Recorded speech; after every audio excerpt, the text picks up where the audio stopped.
and cooperation and creating communities all with everybody. So, oops, we got the adult warning on D Live. Okay, we're on D Live. We're live. Adult warning. What a bunch of douchebags. And we are on Be Sovereign. We are live. It worked. All right. Sweet. And my very first comment on the new platform is what a bunch of douchebags, right? Not Be Sovereign. I was referring to D Live and you Fluff Tube, we'll call them. Sorry, guys. Mike, take it away because I'm going to get us in trouble on our very first broadcast here. No, all good. Hey, we're on. So excited to be on Sayer G's new platform, Be Sovereign, with our special guest, Steve Young. I'm going to go ahead and hit record and start the podcast.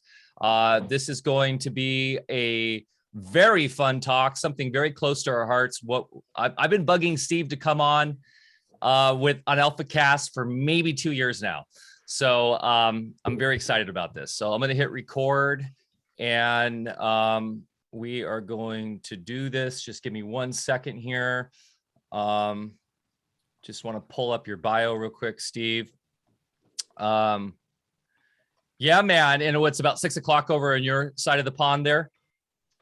Yeah, 6 o'clock, and we had a lovely snowy day today. The first first snow we've had at our house anyway. So it's been a fun day. Oh, lovely. So that's 6 p.m. 6 p.m. Yes, yeah. Yep. Okay. Good, so we aren't getting you out of bed too early then. No.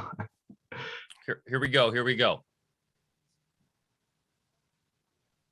Boom, and we're back for another episode of Alpha Cast. I'm Mike Winner, and I'm here as always with the great Dr. Barre, Paul Lando, coming to you live and direct from the beautiful Smith River up here in the great state of Jefferson, where freedom still reigns supreme. We actually were just talking before we hit record with our guest, Steve Young, that he was getting some snow over where he is in Scotland. And we actually had some big flakes coming down a couple of days ago here in the morning.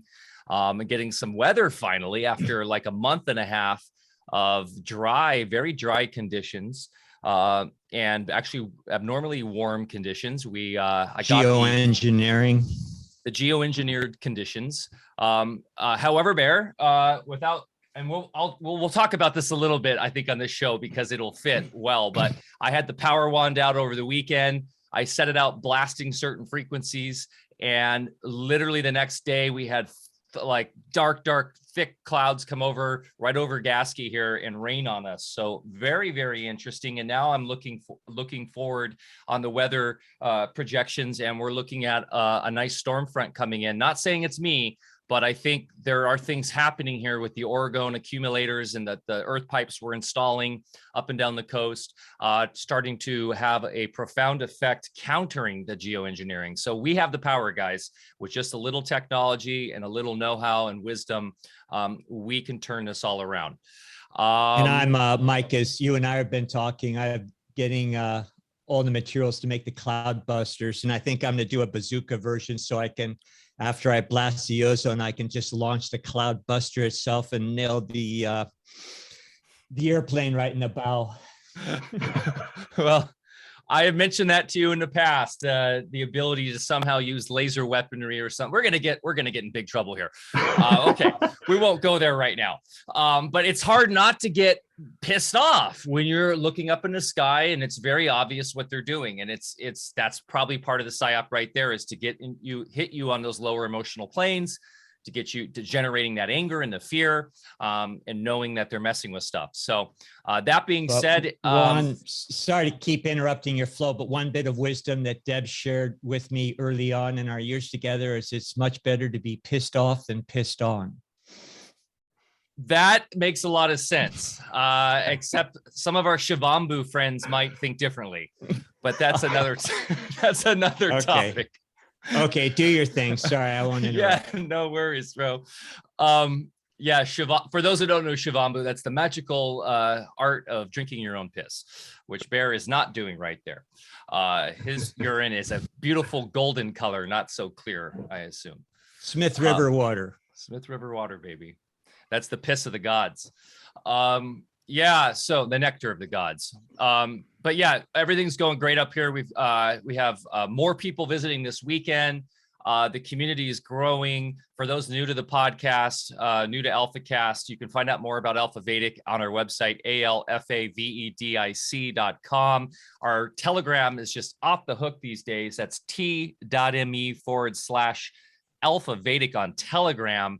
And then on Discord, alfavedic.com/Discord.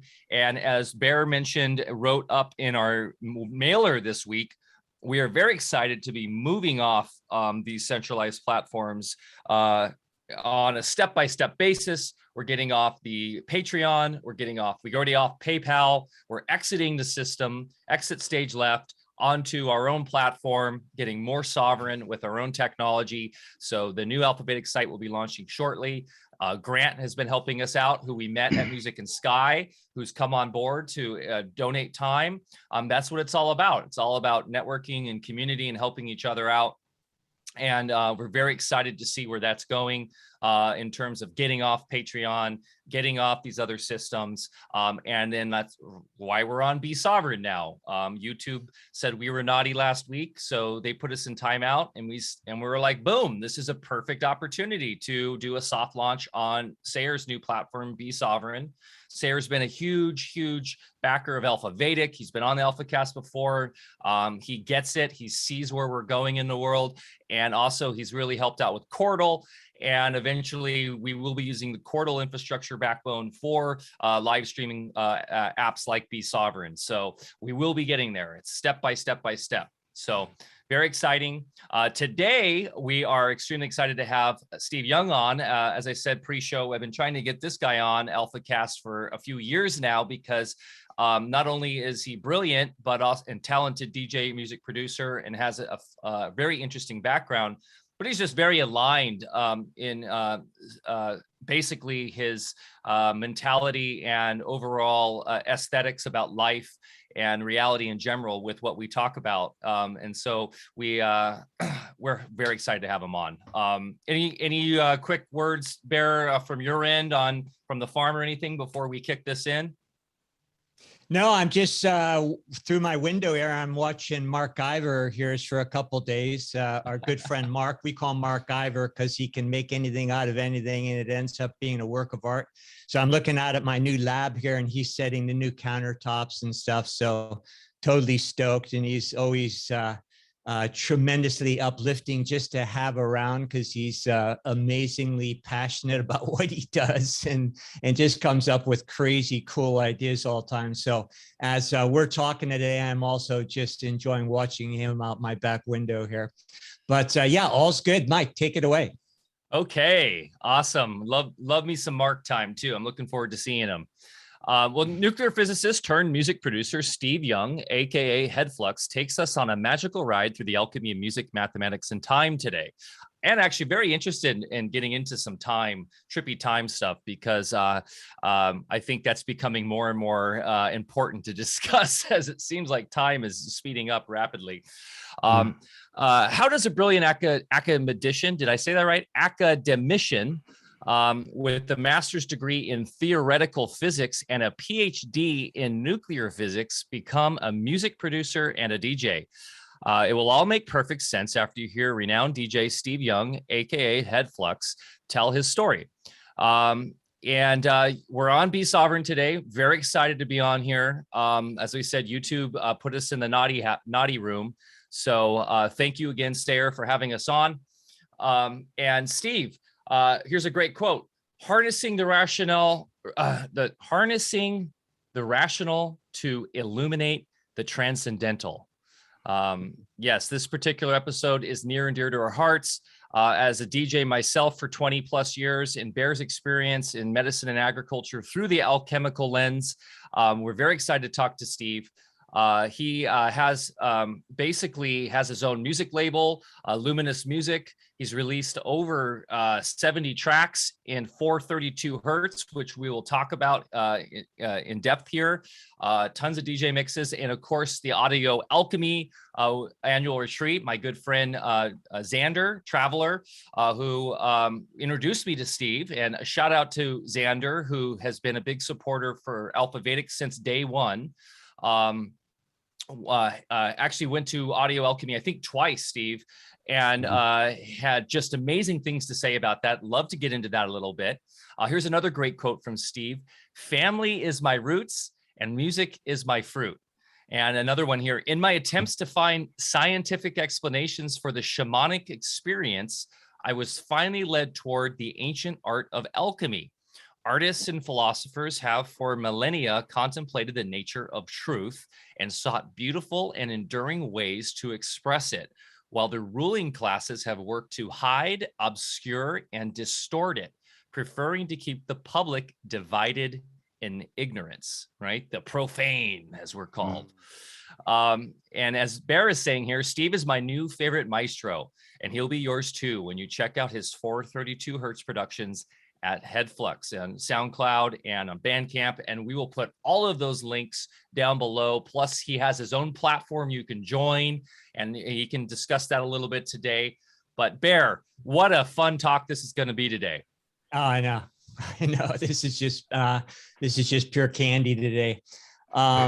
So Steve, thanks for being with us first off. And, usually when I do those newsletters and do a write-up, we're busy, and I try to do a good job, but with yours I ended up spending probably half the day because I just got lost in your music and read everything, and I subscribed to your site, and I'm downloading music, and so anyway, I made a fun half a day out of it, so it was great. And by the way, excellent diction there, Michael, when you're reading that. I messed up a couple words, but No, you're stellar as usual. So anyway, Steve, this is going to be fantastic, and I know that the three of us, Mike and you have, kind of the technical kind of thing happening with each other, and then the alchemical end is sort of my domain, and I know the three of us could geek out forever here. So if we could maybe make it meaningful to our audience. And, I've been really going out of my way lately, and, we did an Acapulco lately, and we also just, the thing that got us off of YouTube is I did a whole thing about terrain and alchemy, and it said some bad words in it, contrary to the narrative.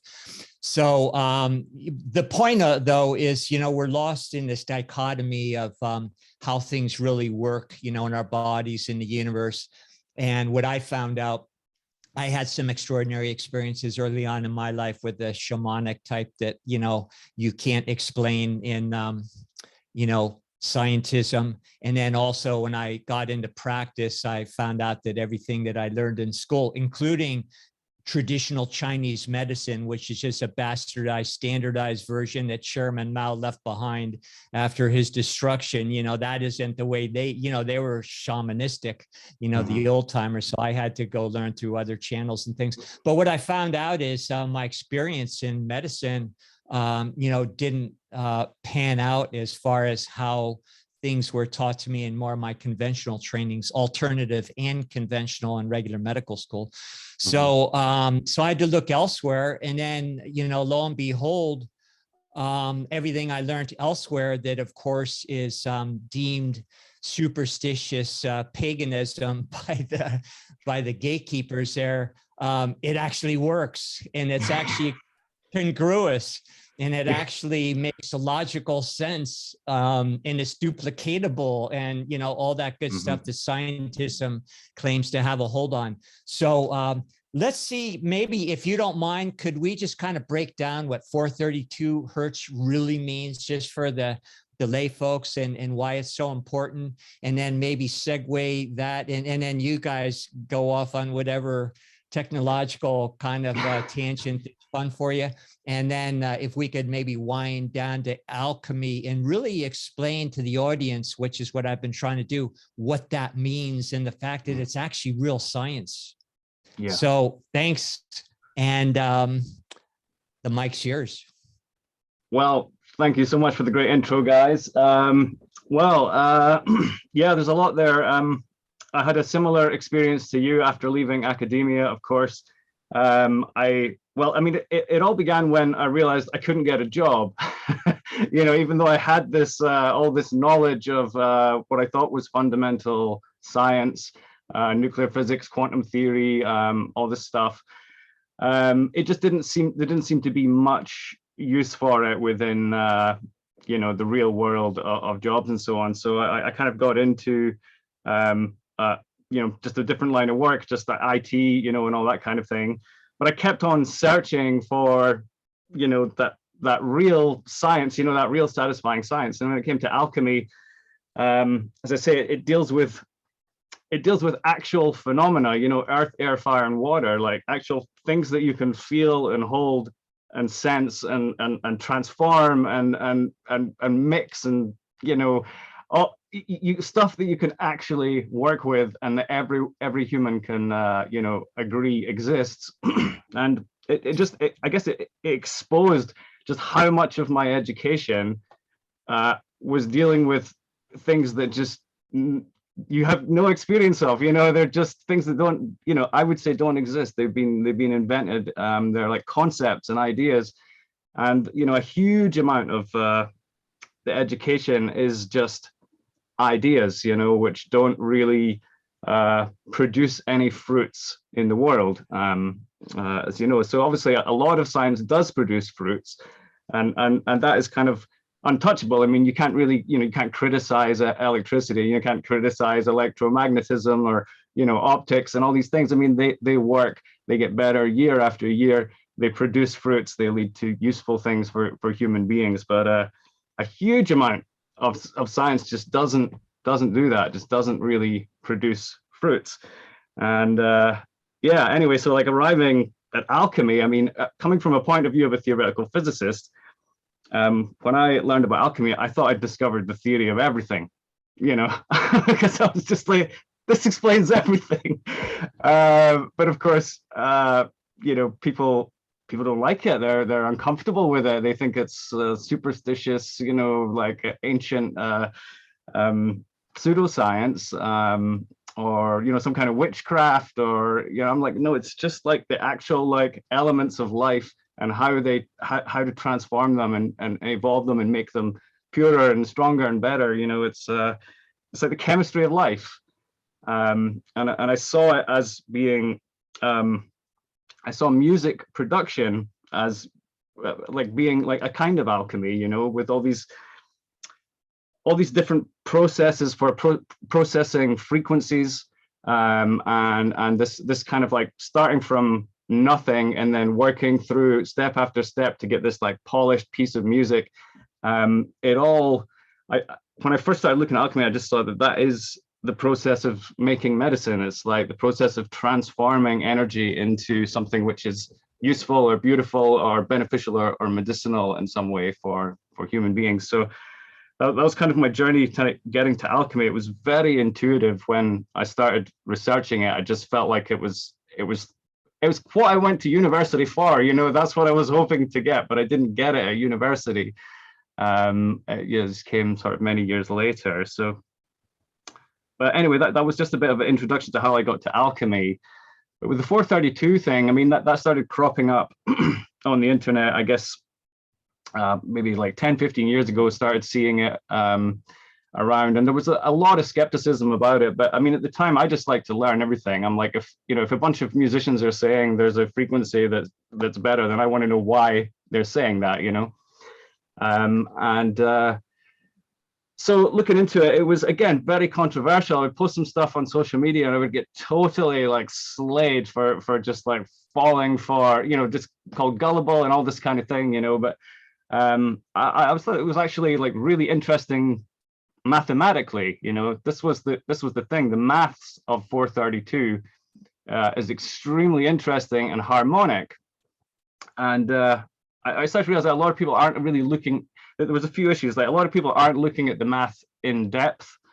They're just thinking that all you're doing is tuning down, right? But there's a few things that, the way I see it, that I think other people haven't really talked about is that when you're making music or when you're building anything, whether it's music or a structure, you know, you're actually representing the numbers, because the numbers are the most fundamental thing. Everything stems from numbers. So you're representing numbers when you build.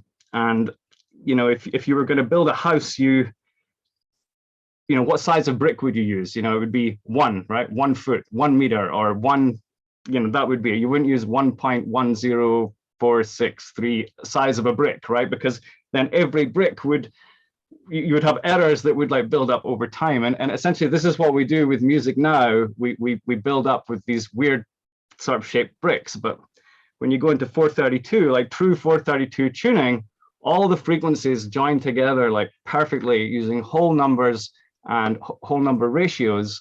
And this leads to a truly harmonic system of numbers, which we don't see in the standard 440 hertz music. So anyway, that was a bit of a, you know, bit of an intro, but real quick question.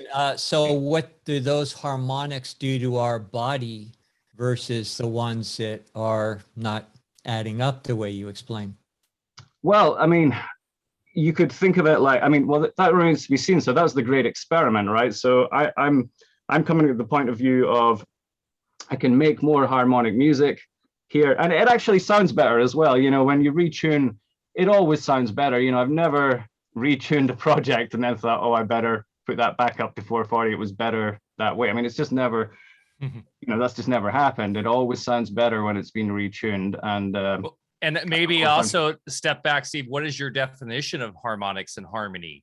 I mean, I love, Barre, how you just drop in the little question that's maybe the biggest question. How does it affect our body? Because that's like everything, right? I mean, this is going to get into a deep philosophical, metaphysical discussion, because as Steve says, I don't even know if we totally know how much research has been done, but I will tell you just from my own experience, having experienced a Hedflux set on a booming big sound system when we were fortunate enough to book him back in 2018 in LA, you could feel the effects of the music in a way that, you know, we had other great DJs playing before that had produced their music. I played a set and it was really great sound system and it felt fun and everyone was jazzed and it was a good party. And then Steve came on and everything it was like the same decibel, but it wasn't as loud, if that makes sense. It was like smoother feeling. The waves felt smoother. It felt more harmonic.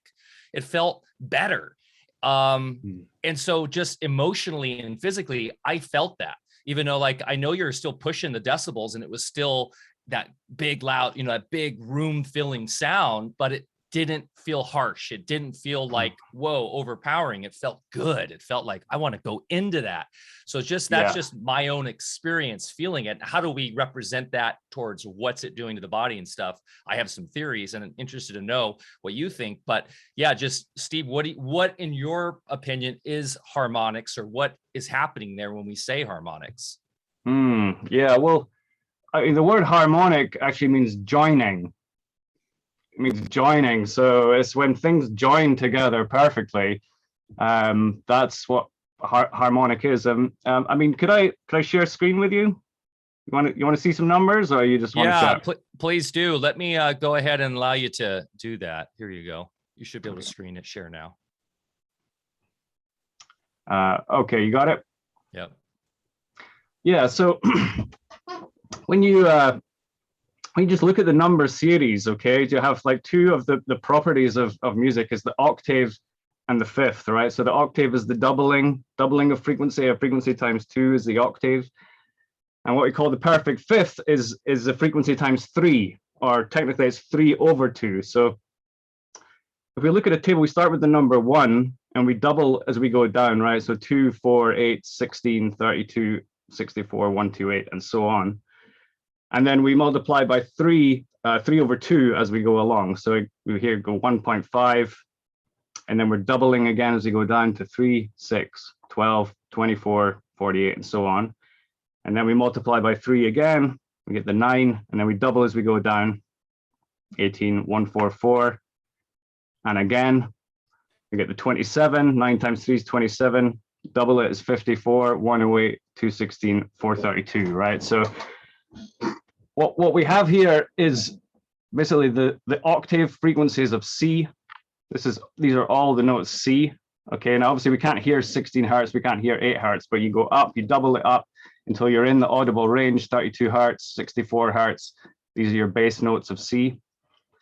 This is G, this is D, and this is A. Okay, so it just comes out, you know, this is not an arbitrary frequency that's being just chosen, like 440 hertz. And I think a lot of people think that. They're like, well, you know, 440, 432, what does it matter? It's just arbitrary. It's just an arbitrary choice.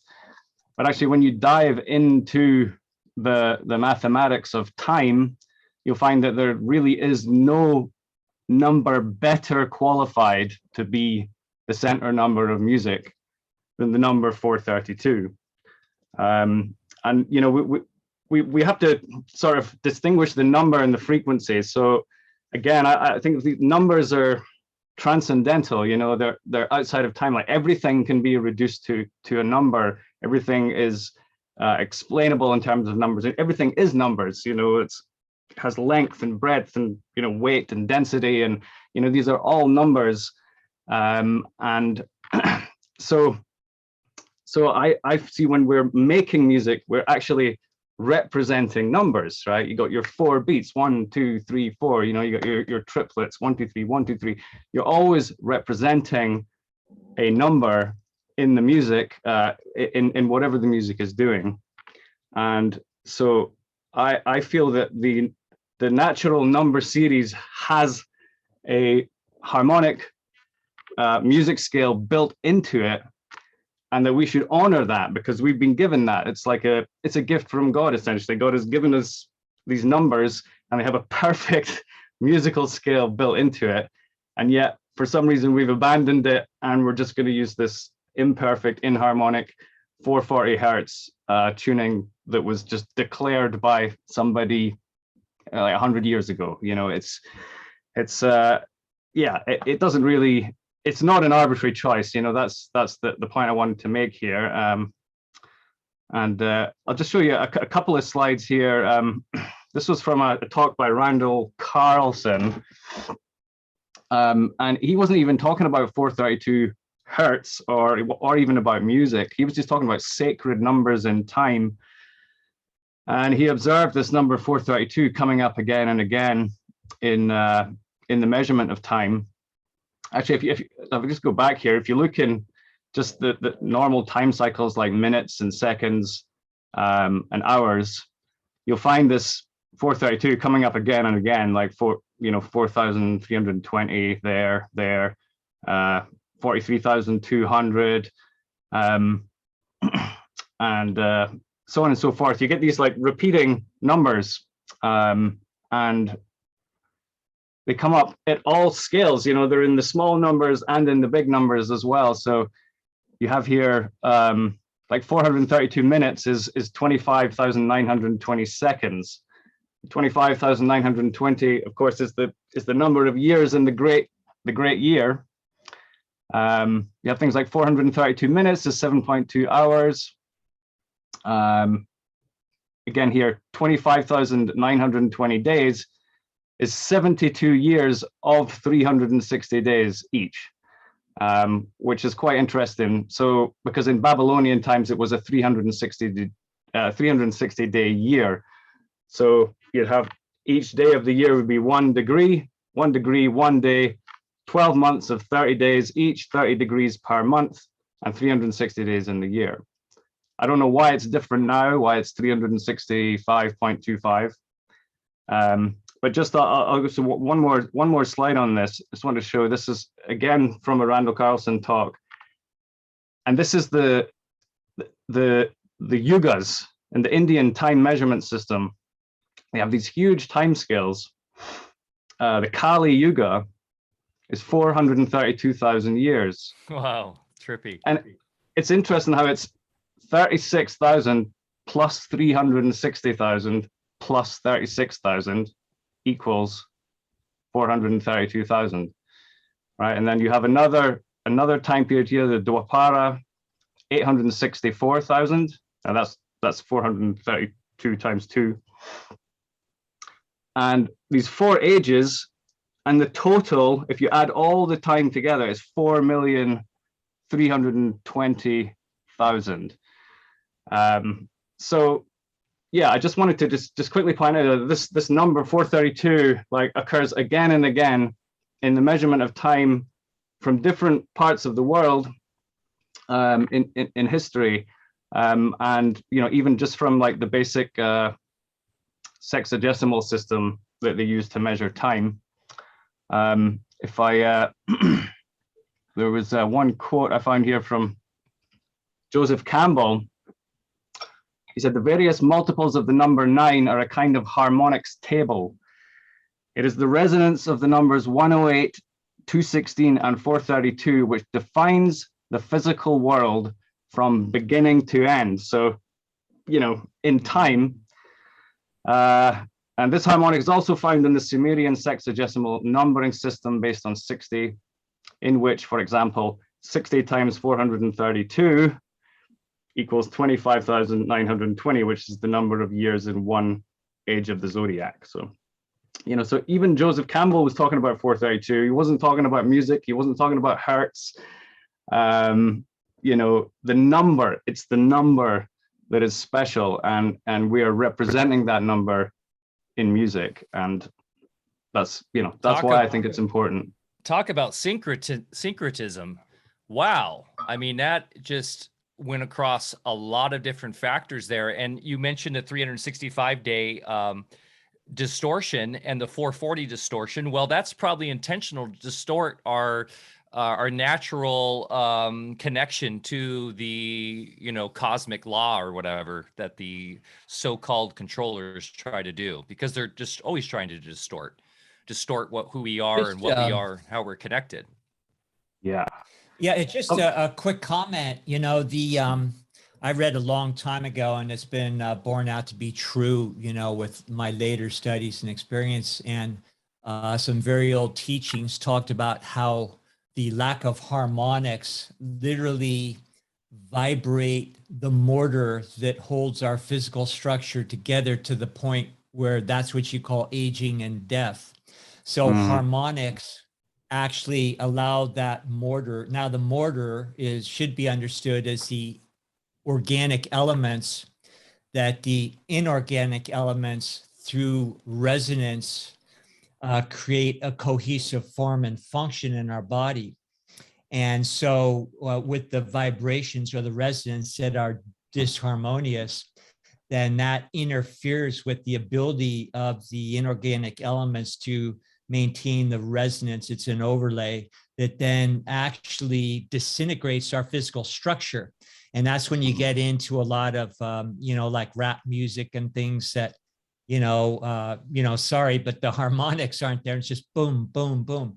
It's like, during wartime, they knew that when you're marching troops across a bridge, you broke stride. You just didn't do the march, because they found out the hard way that, when the soldiers maintained their, kind of methodical march, it created a vibration that would literally sometimes destroy the bridge and, right under their feet. So they knew that they had to break stride. So it's the same thing with music. It's the same thing with what different types of music do in our body. And last thing I just want to say is, music to me is the ultimate science, because if you look at the periodic table of elements, what you're really looking at is the musical scale on all the different octaves, and the different elements that we think of on the flat, kind of way that we learn it in school should, ultimately be the spiraling, going through 9 octaves with different tonal fields in each octave.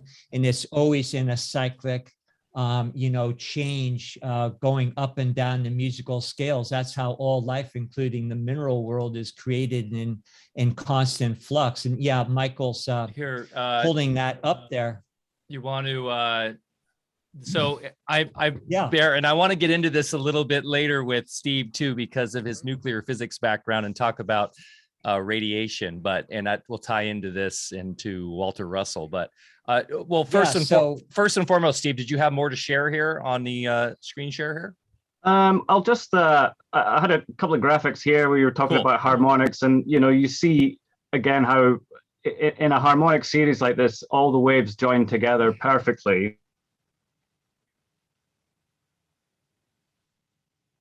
Yeah. Amazing. Did he freeze on us? Can you hear me okay, Barre? Yeah, I can hear you. The structure of the atom, or even the structure of the nucleus, is described as a did you lose me there? We lost you for a second. So Steve, if you wouldn't mind backing up to how just start from the top with the harmonics here. Okay, so what this shows is a bunch of waves. Each one is perfectly joining with the one below it. So you have a frequency of 1, and then a frequency of 2, and then 3 and 4, and they all join together perfectly. It's called the harmonic series. Now you can obviously define frequencies in between there that don't fit together perfectly. And this is where you'll get kind of a more chaotic. But when you look at all the frequencies going up and up and up, higher and higher, all joining together perfectly, that's called the harmonic series. And this is exactly how atoms are described in quantum physics. So atoms and nuclei are described with something called a wave function, which is exactly what you see before you right now.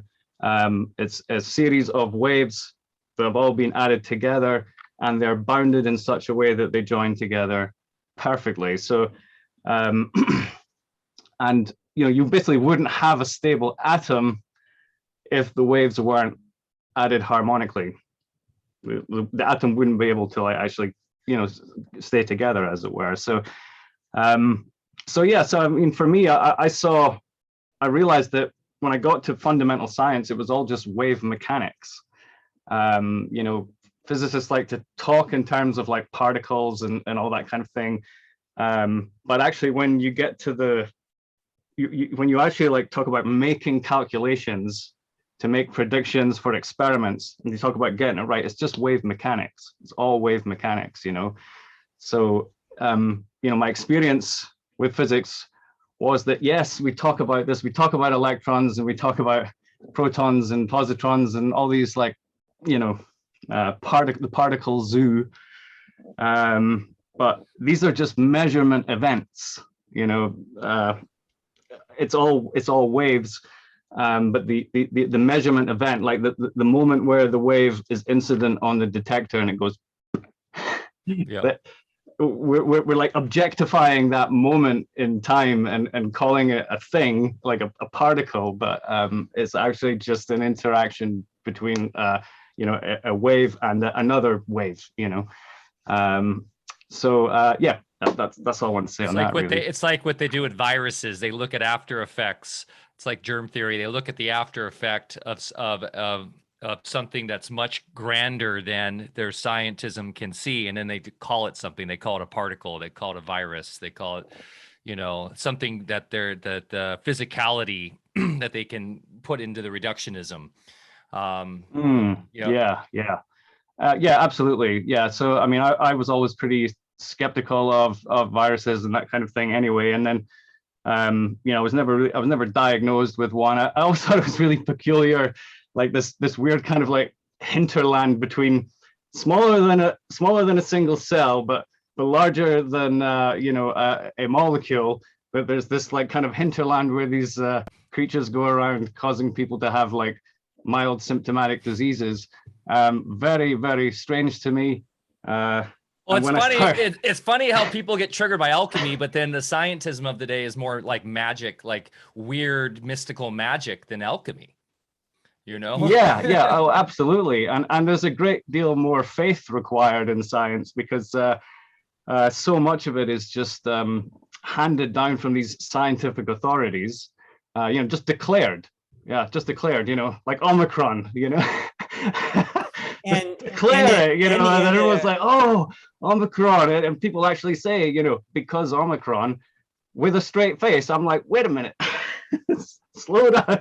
You can't just make claims like that with no evidence and expect everyone to just believe it, that was the thing I found most frustrating about this whole last couple of years, is that like people don't say, no, show me the proof first. When the media comes with just an outrageous claim about an invisible creature that's spread all over the world, and people don't go, show us the proof. They don't do it. They just go, okay, this is what's happening now. Very weird, because obviously you go looking for the proof, you realize it isn't there. And when anybody counters, just some information with an ad hominem attack, like, oh, you're a denier or some such thing, then, that's the most basic logical fallacy there is. And, you're on over the target when they start doing that. And that's all they can do. And just coincidentally, I'm sure, but, their theories always seem to serve vested interest. Whereas, when I was in my medical studies, I really never learned how things work. And, when I expanded my studies into these other areas we're talking about, I did find out how things work. Based on that, I could develop strategies that I could, in a very pragmatic way, apply and get results. And then in that, you find that basically all their theories are just theories on top of theories, and they're all a bunch of horseshit. I mean, that's the most kind way I can put it. It's so, like theories on top of theories on top of theories. Yeah. It just, exactly.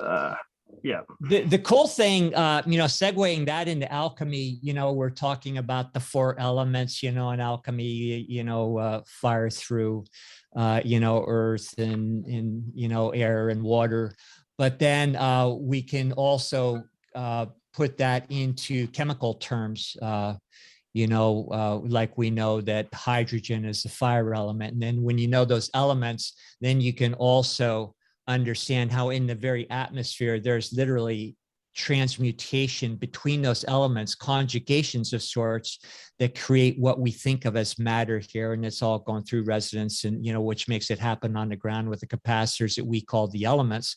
So without getting all into the weeds with that too, in the practice of acupuncture, I needed to create certain effects. So I used acoustical means to create in the elements. So instead of in Chinese medicine, where you think of, maybe the fire element and you want a warming effect, I would use C sharp, because when you get into the ancient texts within acupuncture, the Shan Han Lun, they talk about the elements are actually musical keynotes.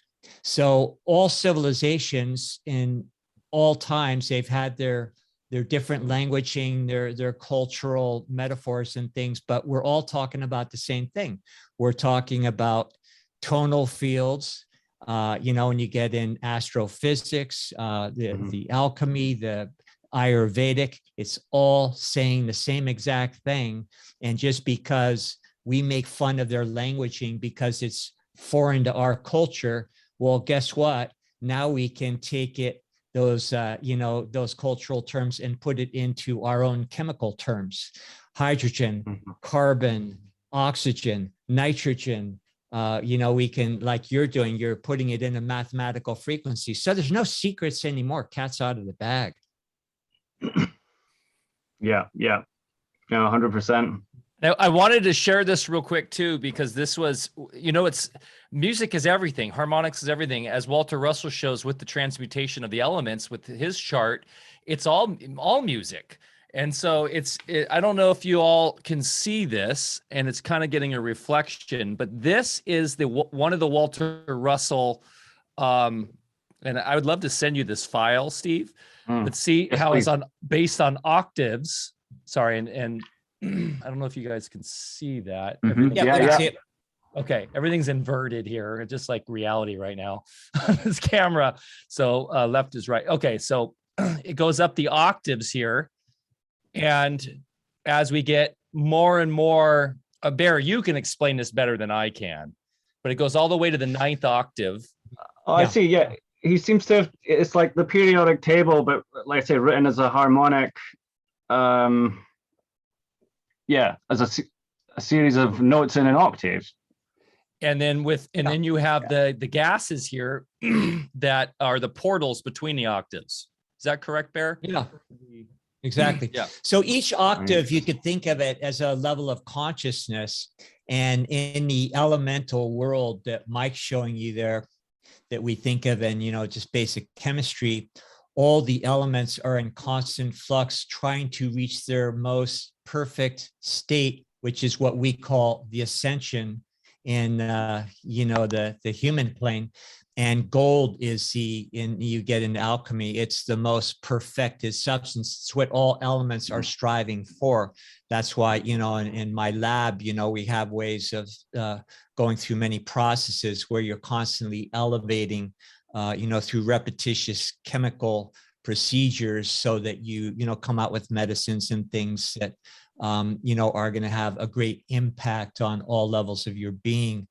But also in our own bodies, when you look at that, what Mike was just showing you there, we play in that fifth octave. And interestingly enough, hydrogen is sort of the first entry into that fifth octave, which is the carbon octave. And carbon in the alchemical world is the earth element. That's where the rubber meets the road, where, we use carbon in order to ground in and, create that ultimate structure. And, carbon is the most stable structure because it's on the waveform 90 degrees perpendicular. It's the most stable. So that, becomes in our octave. But then when Mike was talking about the inert gases, those are the akashics, or the portals, as he said, into those octaves. And, into the fifth octave with helium going into the carbon, which is where we're kind of feeling stuck a little bit at the moment. Helium is a portal. So when I'm in my alchemical lab, I'll not only do the chemical processes, but depending on what octave I want to achieve, to whatever effect I want to impart on my processes, I'll use those inert gases and create fields within the whole process of whatever I'm doing, if I'm doing a reflux or distillation or some kind of, otherwise process. So, all we're doing is replicating what nature does. And I look, going back to your field there, what you're doing through music is replicating nature. And when you do that, everything seems to work pretty good, and you don't have to be afraid of invisible terrorists. Oh, and also real quick, speaking of the carbon, doesn't Walter Russell say carbon is basically frozen fire, which is really interesting when you relate it to what you're doing with alchemy, with fire. Frozen fire. Frozen fire. Well, everything like is frozen fire. And because fire is the quintessence, it's actually the fifth element, but fire is the first phase of changing the quintessence into all those different planes of, as they step down into the carbon, into matter. So, you go for, into the fire, the air, the water, and then the earth, the two last fixed elements. And then, that's, it's all frozen fire, frozen quintessence. It's spirit. It's a spirit that moves through all things. It's just consciousness unqualified, which is what we get to play with, is individualization. So sorry, we're talking way too much here. Well, and, I wanted so to ask Steve one thing, what his perspective on 432 in your own life and how you've seen it, in your career as a DJ producer. And then also I had a question on cymatics and geometry, and if you've done any research there, because that's a really cool visual representation, right, of the end effect, and how that relates to water too, because we're primarily water. We've had some amazing guests in the past, like Veda Austin, talking about structured water and structuring, and how maybe 432 relates to the structuring of our water matrix. And maybe that's also that relation, that interaction between the harmonics and water. I mean, there's a lot. That's a big topic there in questions, but I'm just curious because I know you know a lot about this stuff and what your thoughts are, and just your personal experience in the last 10 years working with 432. Thanks. Yeah, well, I wanted to say, actually, that it's good you came back to that, because Well, what I noticed, I didn't go telling everybody I was working in 432. I mean, obviously I talked with other music producers and things, but I didn't try to make a selling point out of it necessarily. I just thought I'd just do it. And what I did notice was that after I started putting out 432 music, that was when I started getting people talking about healing experiences. Now, that hadn't really been a thing like before that. I mean, people would have a great time with the music. I mean, they would talk about tripping out and having visions and things like that. Some people would say that they get visions of equations, which was really funny because I thought maybe somehow all my years of like solving equations was like kind of going into the music, and then people are then starting seeing equations like popping around in their visions and things. People would talk about tripping out and all this kind of thing, but I wasn't getting people just coming out, talking about healing. But that started to occur more and more, and the kinds of events that I would get invited to started to change, and I get a lot more like intimate events where healing was kind of the intention of the event. There was this like a culture of helping people to heal through music and dance, and so there was that. Basically, the kind of culture of healing started to become more of a thing after I started working in 432. But of course, I was a DJ, and I wasn't about to like dismiss all of my favorite music that's in 440. I'm going to say it's all bad. I'm not that much of a Puritan. Of course, I still play a lot of music that is in 440, and so through gig after gig, I could start to get a feel for how people would react to 440 music compared to 432 music.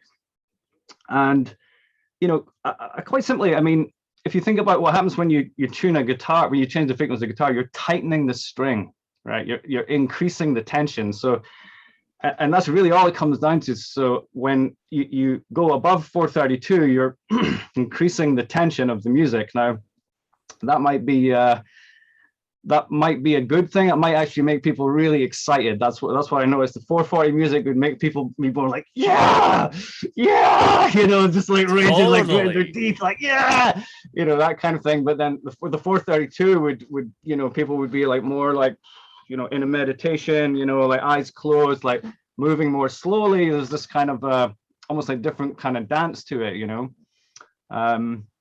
And I've seen other like classical.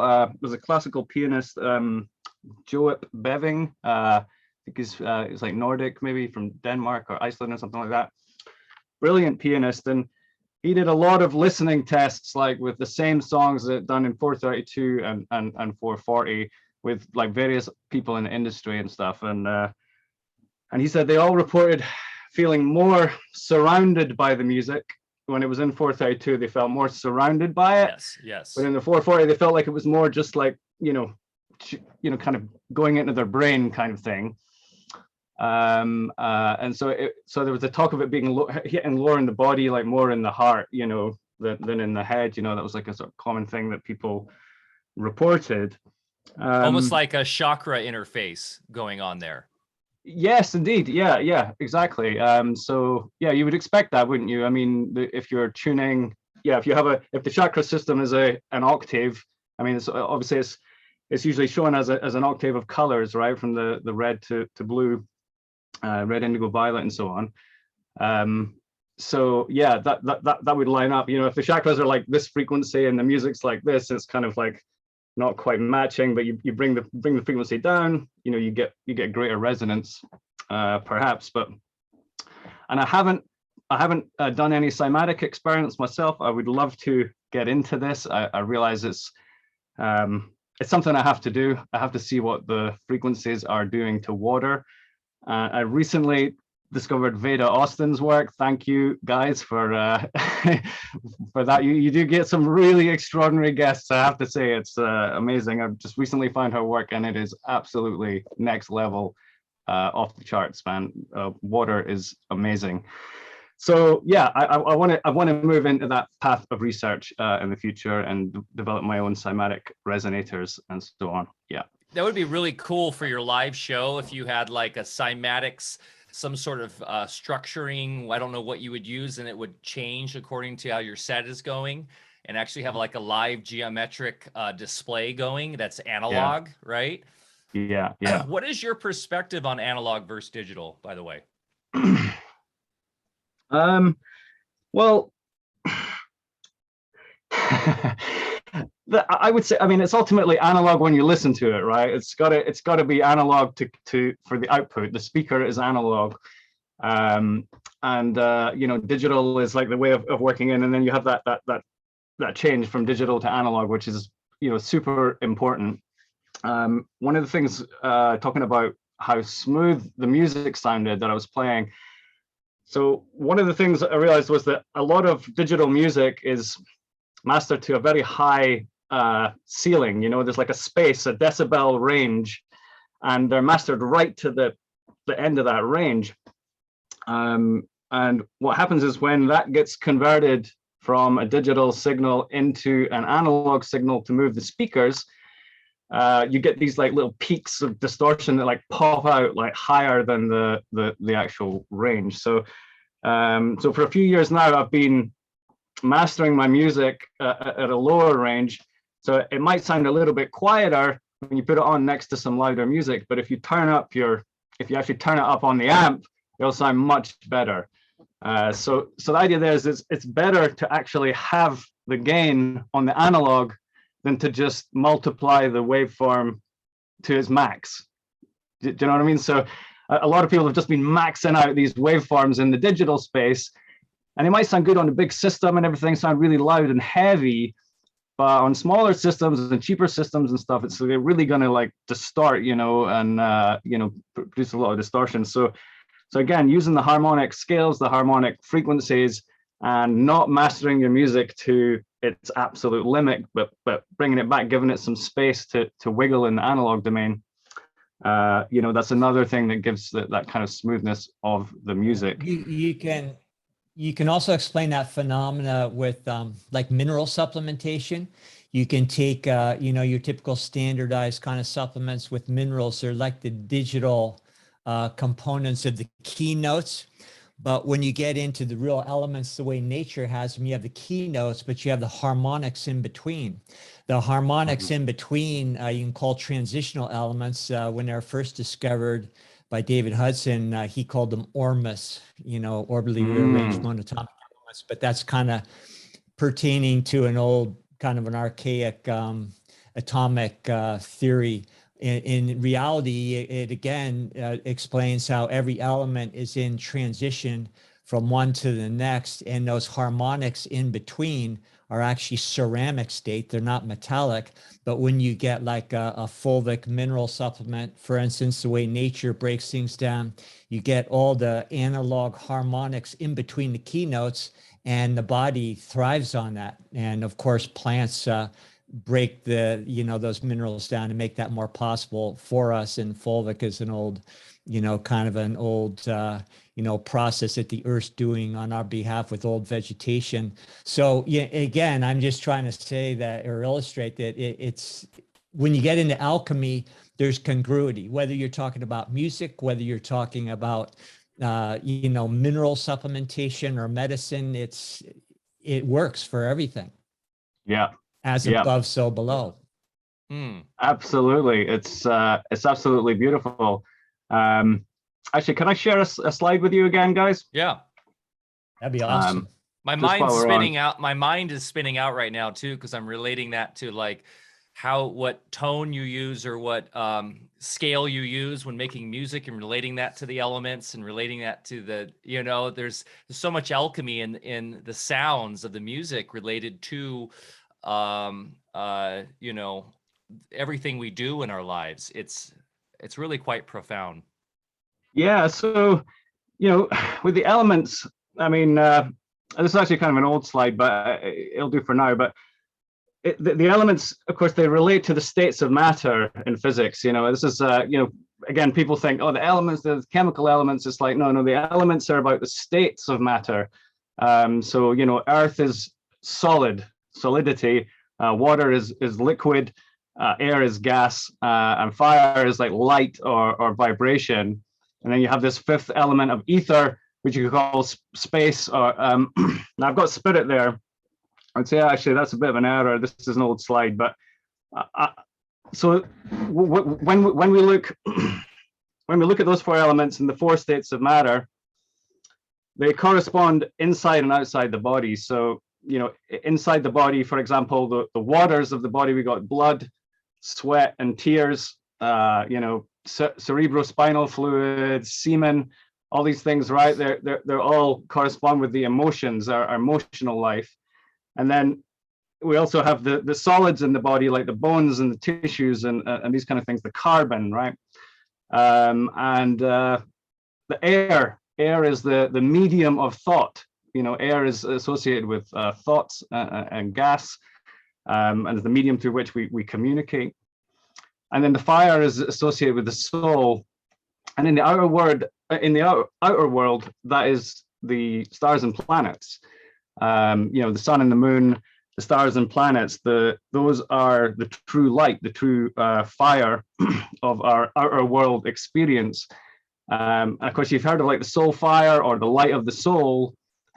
But you know, I believe that actually the soul is the configuration of the stars and planets at the time you were born, what you call your astrological birth chart, right?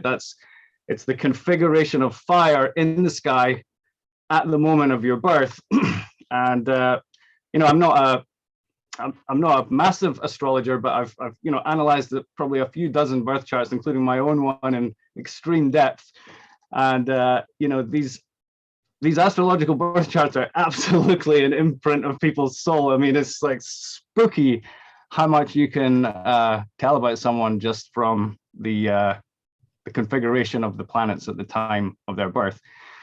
So yeah, so I believe that is the soul. It's the fire part of our experience, and then the ether. Well, the ether is this kind of mysterious, but it's really the space. And also, ether is an anagram of theater. It's also an anagram of earth, but an anagram of theater. And I think that's really a great way to explain the ether. It's like the theater, the three-dimensional theater of reality. Whoops. Is that still working?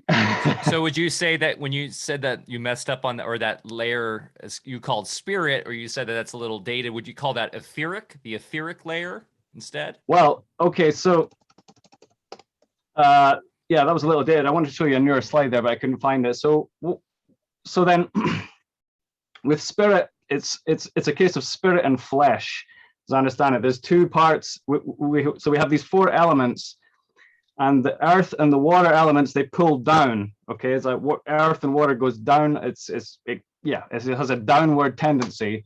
That's why it's always symbolized as a downward triangle. Whereas fire and air pull up. And you know, they say this in you know, ancient religions and so on. It's like part of us pulls us up towards heaven, and part of us pulls us down towards the ground.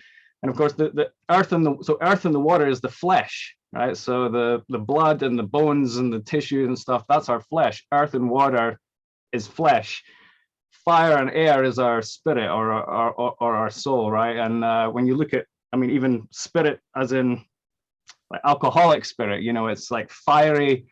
And it's volatile. It changes into air easily. If you just leave it open, it just becomes air, right? It's like it's liquid, but it becomes air, and it's very fiery if you drink it or whatever. So yeah, I would say the spirit is not the ether.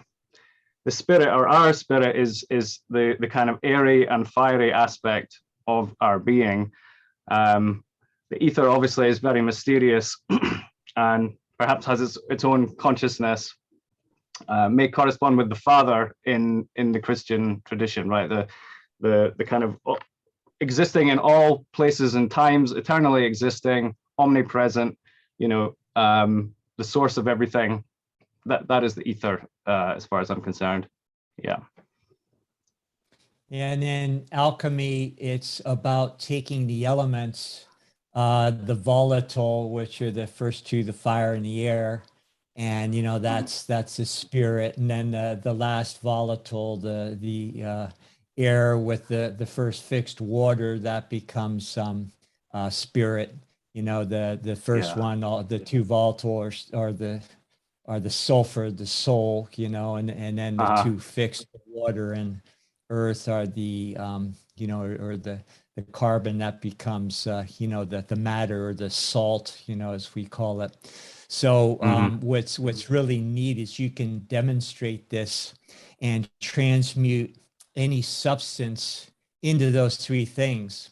For instance, you can take rainwater and you can go through a laboratory process and separate it into four factions, which relate to those two volatile and the two fixed elements, four total.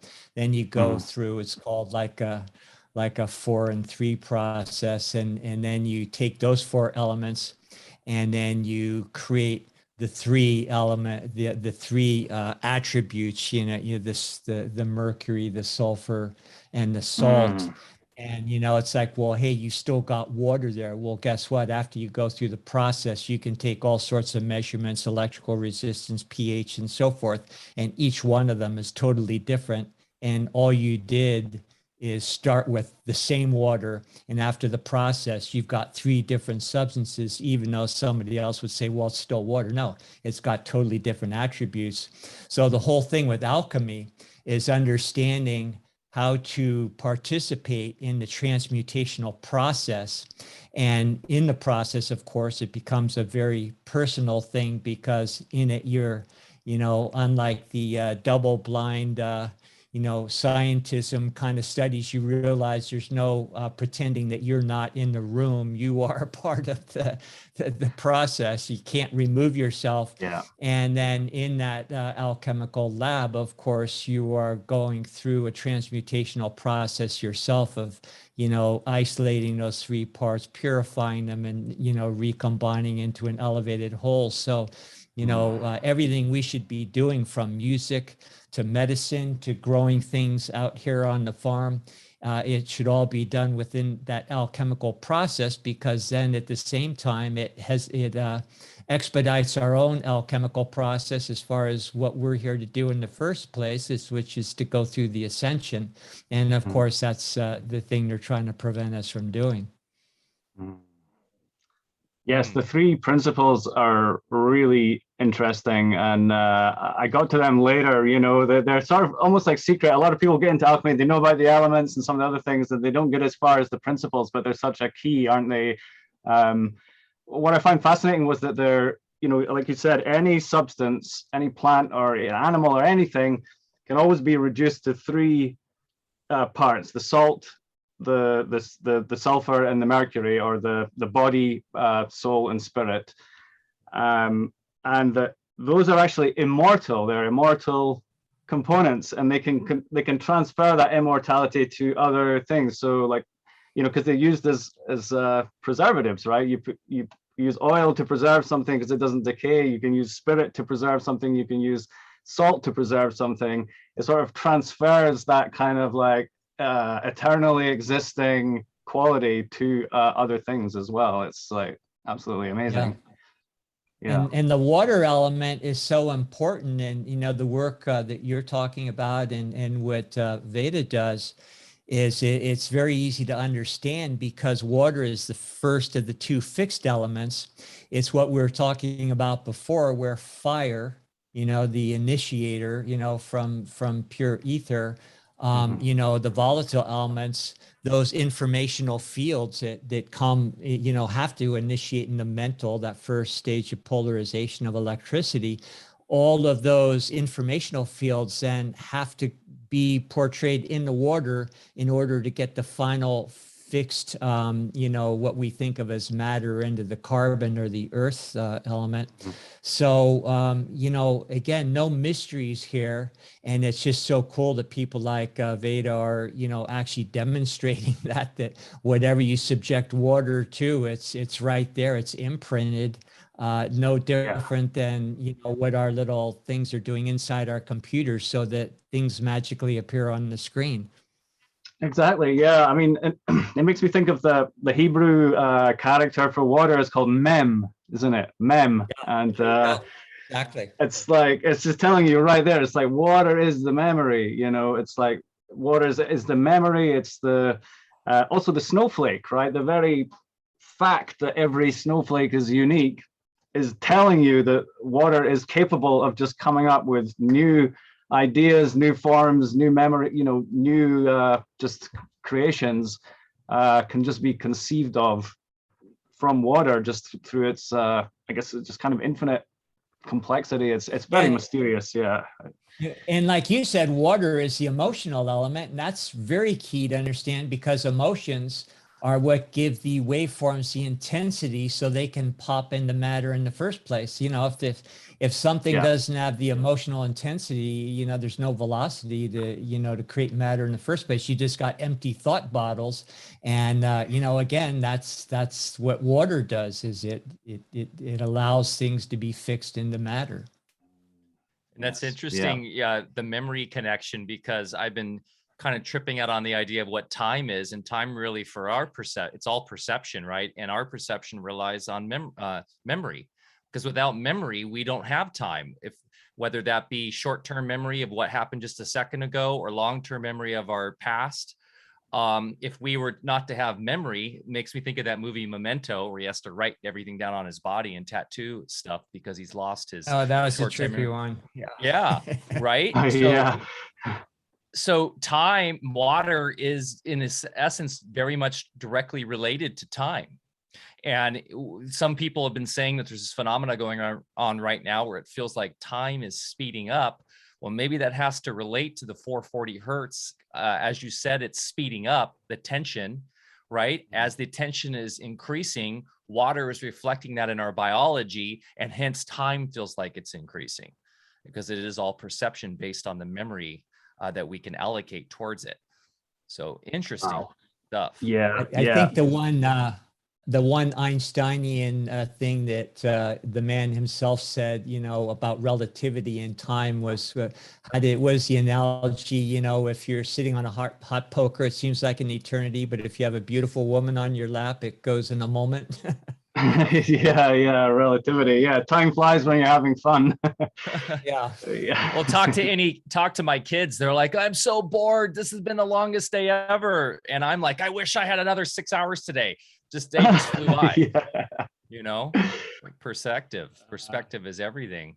They're really interesting. And maybe because their little bodies have such new young water that's so structured, their days do go a lot slower because of their perception there related to their physiology of their water. Well, there's a couple of... well, no, you go ahead. And after you finish your thought, since I haven't been to one of your workshops and Mike has, I'd like to just maybe if you could relate to to our audience, what you guys do and just the experiences you create. Well, full disclosure, I haven't been to an audio. I've been to a show of his, but I wasn't privileged enough to go to one of the audio alchemy workshops in Hawaii when Steve was doing them, but I do know of 2 or 3 producers, maybe 4 producers that did, and it was definitely a very much talked about week, because it was Steve, you had created a very unique experience. It was please inform our audience a little bit of what audio alchemy was, the retreat itself, and what you were doing, because I don't think there's anything that's ever been done like that before in music production. And also, please finish your thought before I talked over you there. Okay, well, I'll just my thought was just that on the time speeding up thing, and Mike, if I go on here, maybe you could bring back to that question if I go into a bit too much here, but just on the time speeding up thing. Well, there's kind of a subjective way of looking at it, which is that each year of life is a smaller proportion of your life. So when you're 2 years old, 1 year is 50% of your life. When you're 10 years old, 1 year is 1/10 of your life. And then each year that passes is a smaller slice of your overall experience. And I don't know if maybe that's why things seem to be getting faster as you get older. But there's another aspect to it.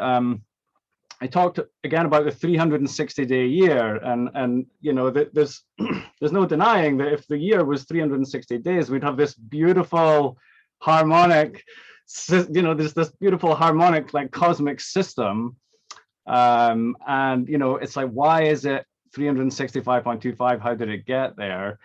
Has that, has that process of the going from 360 to 362 pi, is that a natural process that has led to changes in time perception and perhaps even distortions in consciousness? It's a very interesting thing. So have either of you heard of something called the Pythagorean comma? Anyone heard of that? Please explain. Pythagorean comma. So it's a number. It's basically 1.01, and with trailing numbers, but it's basically 1.01, and it's just this number that comes out in music theory when you go through the circle of fifths. The circle of fifths. You go through 12 fifths of music, and it takes you up 7 octaves. So if you go on the keyboard, if you go up 12 fifths, if you start on C and you go up 12 fifths, you'll get up to C7, from C1 up to C7. So 12 fifths is 7 octaves. But when you actually work out the math, you find is that 12 fifths is actually slightly higher than 7 octaves. And that the difference is called the Pythagorean comma, and it's 1.01. And I thought this is quite interesting. I started looking at some other ratios and getting the exact same, well, not the exact same, because it's an irrational number. It's got lots of decimal places, but getting very, very close to this Pythagorean comma. So if you take 440 and divide it by 432, also equals 1.01. If you take 365.25 and you divide it by 360, also equals 1.01. Yeah. So there's some like dark magic going on here or something. Yeah, it's like it crops up in a lot of places as well. This is not something I've presented yet. It's still like a theory I'm working on, as it were. I'm trying to understand if this Pythagorean comma is this number is like the offset that we are currently living in from the perfect or golden age reality system, right, where everything is harmonic and like a great symphony, but instead we have this kind of thing where things are distorted and things are off and things are just wrong in a lot of places, and I wonder if it's something to do with the music or the cosmos. I don't know what caused it, but it's interesting. One just other thought, and I hope this isn't too nerdy, but with the time thing, you can explain it with waveform mechanics as well. You've got two things going on. You've got rotation and revolution. And if you think of a spinning top, if we are compressing our thoughts into our next frame of experience, you've got a rotational effect. And of course, it's supposed to be going both ways simultaneous, where you're contemplating, that you're the creator in the first place. If you're not there and you're caught in materialism and you're just in that rotational aspect only, then that speeds up more and more and more the more you get into the cone. And then, of course, that's why we oblate electrically and then physically die in our bodies, because, we aren't, constantly moment by moment replenishing with the fact that understanding, having the awareness that we're creating in the first place. But anyway, as things, if we're caught in that one cycle of compression, then the revolution speeds up. So that also becomes a sensation of quickening time. And it's a very physical, electrical phenomena. And again, not to make that make sense for everybody right away, but all I'm saying is these things are actually easy to explain. And when you wrap your mind around a few basic concepts, it's a heck of a lot easier to learn than all the crap that you and I had to learn in school in conventional sciences, which is just memorizing a myriad of unrelated factoids. I mean, there is some value, in it, but yeah, that's it. I mean, there's value in the process of like doing the analysis and learning, and memorizing and everything, like it's like brain training, isn't it? Like but then you come out and realize, yeah, you've had a whole lot of brain training, but that the actual stuff isn't any use to anybody. You feel a little bit betrayed, right? So I know. Well, I feel like the inherent risk is you might end up believing it. Yeah. Yeah, I mean, that's it. Yeah, I think this is the problem, isn't it? A lot of people, they never check it. This is, something people say, or my mother might say it to me sometimes. She's like, how can all these millions of scientists be wrong and, you're right or whatever? I'm like, well, it's not, first of all, it's not millions of scientists, but they're not all wrong. They've been miseducated and they've not checked it. They've not checked it, right? So a lot of things is like, you're just told it, you're like, okay, that's how it is. Never checked it. You assumed that it was checked long ago. It was figured out, and it's all good, and there's no need for us to check it. And that's really, I think, what it comes down to is like, it's all based on just a few foundational principles that were set by just a few Masons. Yeah, right? There's an awakening happening, no doubt. I mean, I know it's a bit of a cliche now, but I mean, within actual, there's the big awakening, but there's also awakenings happening within different disciplines. There's awakenings in medicine, there's awakenings in physics. So there's people are waking up to they've been misinformed on a grand scale about many things. Even and especially the most educated among us are sometimes the most misinformed. So I don't know if Did you ever ask questions when you were in your PhD? Were you already waking up during that time in school and trying to ask your professors or whatnot about some of this nonsense, or did it all happen after you got out of school? Well, so in my PhD, I ended up proving that a published paper was incorrect. So there was quite an education there, because they gave me like my first job as my PhD or whatever. They gave me this paper. It wasn't a very long paper, it's maybe like 6 pages or something, had some equations and a graph at the end, and they're like, can you just verify this, do everything that he's done and produce the result. And I just like, 2 years I spent like trying to verify this paper, like could not do it. I was getting a different result, a different graph, completely different shape of graph in the end. And eventually, with the help of my senior professor, we were able to reduce the problem to something much simpler. So, we looking at it in a very complex way, and we managed to reduce it to a very simple and elegant wave mechanics problem. And, just basic like wave functions interacting. And we were able to prove that the result in the paper was wrong. And so that's kind of what ended up being like the conclusion of my thesis, was that, and this was in Physical Review C, which is, an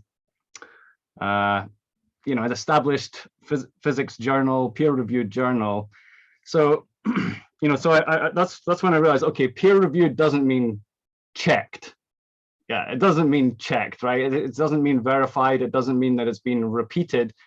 It doesn't even mean that it's repeatable. I mean, peer review doesn't mean any of that. Like a reviewer cannot reproduce what he's reviewing because he doesn't have the funding. I mean, he'd need to get all the funding and all the time, and these things are incredibly expensive. They take a long time to do, and they're often like impenetrably complex, like just like a handful of people most are gonna like actually go through and check everything you've done. And there's this whole thing in called the replicability crisis, right? If you're aware of, and it's enormous. Like a great majority of science, like 70-80%, is not only never been checked or reproduced, but it's not even it's never even come up again because there's no use for it. It's like people do what they need to do. If these science experiments were useful, they would have been done again. They would have been checked. Someone would have done it, but they they're just left. You know, a good 70-80% of science is just never amounts to anything, and it's like, whoa. And then there's that percentage, that category that's been deliberately fudged. You know, we don't want to talk about that either. Yeah, I mean, it's easy to fudge results as well. I mean, I know it's pretty easy to, like, so how is just create data points, you know. How is your dissertation received by your colleagues?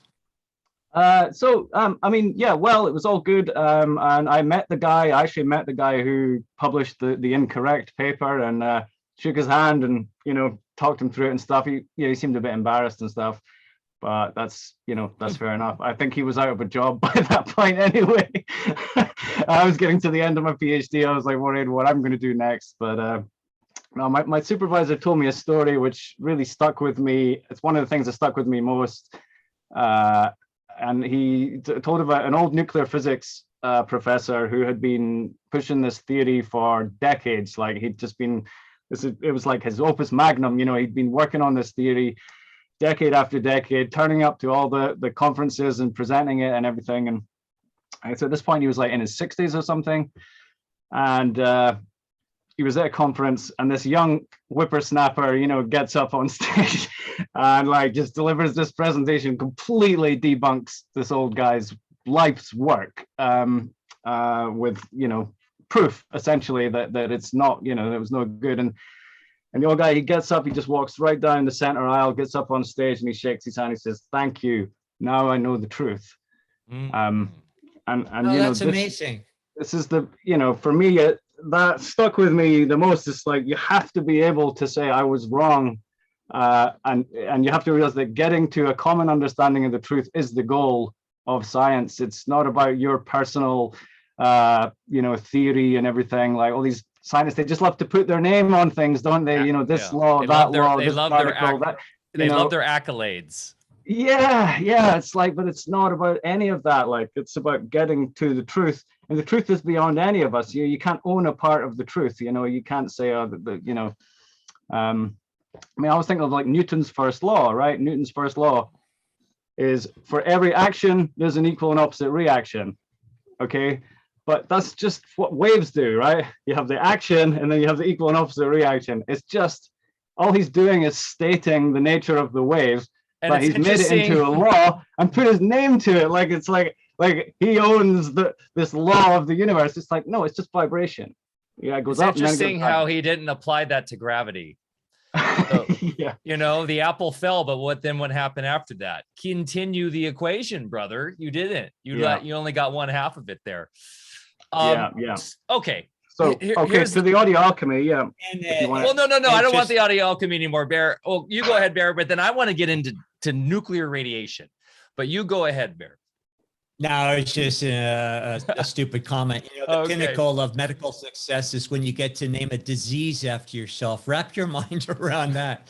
So every time somebody's got some kind of scourge of a symptom, they say, "Oh, I've got Mike disease." You know, I mean, who would want that? My wife gets Mike disease every now and then. Yeah. Young's hemorrhoids. Oh man, those are real. Hey man, like, so I do. I'm just kidding. I would love to touch on the audio alchemy retreat, because I think that it's a really cool experience. But obviously, with your background and with what we like to talk about a lot, and something we've talked about on a private channel this week too, Steve. What is your take on nuclear radiation, nukes themselves, fission, fusion, all of this stuff? To me, it seems like a lot of dark magic and fakery going on, especially around nukes themselves, and about something like the Bikini Atoll, like some of those tests where you see the military guys only like a mile away with no protection on, with regular film, that somehow the radiation didn't distort the film, somehow they didn't all die.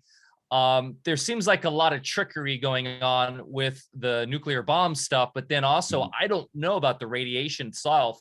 Like Walter Russell explains, radiation is one of the most important parts of the two-way waveform. You have radiation, then you have gravitation. So I'm just curious, like, what's your perspective on all this? Because it's quite scary. Yeah, great question. I'm glad you asked that, Mike. I'm all ears here.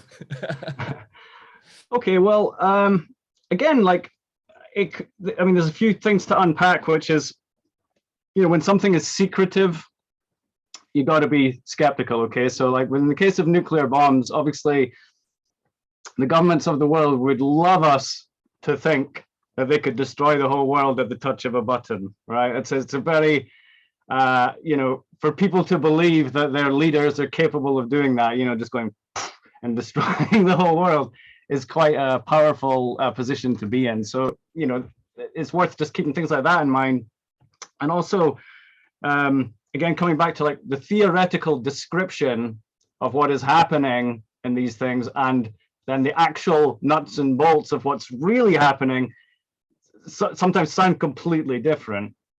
In the case of nuclear bombs, I would say, I think they're just hydrogen bombs, just exploding hydrogen, right? Hydrogen, when you expose it to a flame, it goes, right? So bang, it's a loud bang.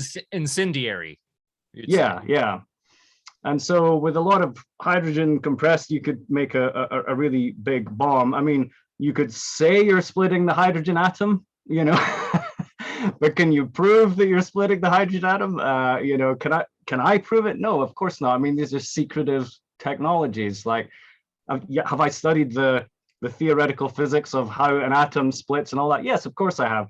But have I actually seen it being done, like demonstrated? No, I haven't. I mean, I've been to particle accelerator labs, as they're called, and in my I don't knock all theories and all modeling, of course, because modeling when it works is great. And my model was actually an experiment was performed like the year after I finished my PhD by some scientists in Edinburgh University, and they got a good match. They got a really good match to my. They did the experiment and it matched the prediction of the theory. So that that was nice. Not all theoretical physics is nonsense, but I think what they do is they use their mind to go behind the phenomena, right? So you got the phenomena that you can see and work with, and then the theoreticians they kind of project their minds like behind the phenomena and dream up all this stuff that could be going on behind the scenes, right? So your protons and your electrons and your neutrons and your particle zoo and your superposition and all these things. Like, none of this is in our daily experience, right? This is all stuff that's supposedly going on in the super sensory realms behind the earth, air, fire, and water that we experience, in our lives. And so what I found is that a great deal of the theoretical descriptions of things, it's completely unnecessary to the functioning of the device. It's all just, it's like a whole universe of like thoughts and theories as to why it might be happening, but it's not, none of it's actually necessary for the thing to work. And so, like, if you take, in the case of nuclear power, for example, I mean, they're heating water, turning it into steam, and creating electricity, right? I mean, that's what's happening. If you look up how does a nuclear reactor work, it'll tell you it's a giant kettle. It's a giant kettle, Now they say they're splitting the atom. They say that they got this uranium and they're splitting the atom to produce the steam out of the water. But in my view, they could just be heating the water with radiation. I mean, you could just be heating the water with radiation to produce steam. Again, where's the evidence that you're splitting the atom? It's not, I've never seen any evidence that, that is happening. All we see is the steam coming out the top of the thing and, whatever they tell us on the internet. But, the actual engineering and people who work in there, I haven't worked in a nuclear power station. But yeah, sorry, to come back, I did go to a few particle accelerator labs. So have I. Just so you know, my uncle was one of the lead nuclear physicists at Brookhaven Labs in the 80s. And I remember going as a kid, there were soldiers out, with firearms out the door, and I got to go in to where the collider was. And what I realized, it was all just computer interface. Of course, it's all just digital interface that are doing the theoretics of, I guess, what's happening with the splitting of the atoms, or with the electrons bombarding or whatnot. And even as a kid, I was like 7 years old. I'm like, this seems weird to me. Like, you can't actually see it. And my uncle's explaining that. And funny, I love my uncle. He's great, but he is the total double masker, believing in the whole thing. All of my family that are working in scientism are also in the cult of COVID, which is just an interesting aside. But yeah, I've been there myself, and it was like, anyway, as a kid, I saw it, it was like kind of silly. Yeah, so I mean, that's the thing. I don't really, I can't really say for sure, but I mean, I'm just going on, my feeling in terms of like looking at alchemy and looking at the way things really work, and the earth, air, fire, and water, and the hot, cold, dry, and wet, and all this kind of thing. Like, it seems to me that you could make a nuke by just having compressed hydrogen and a flame.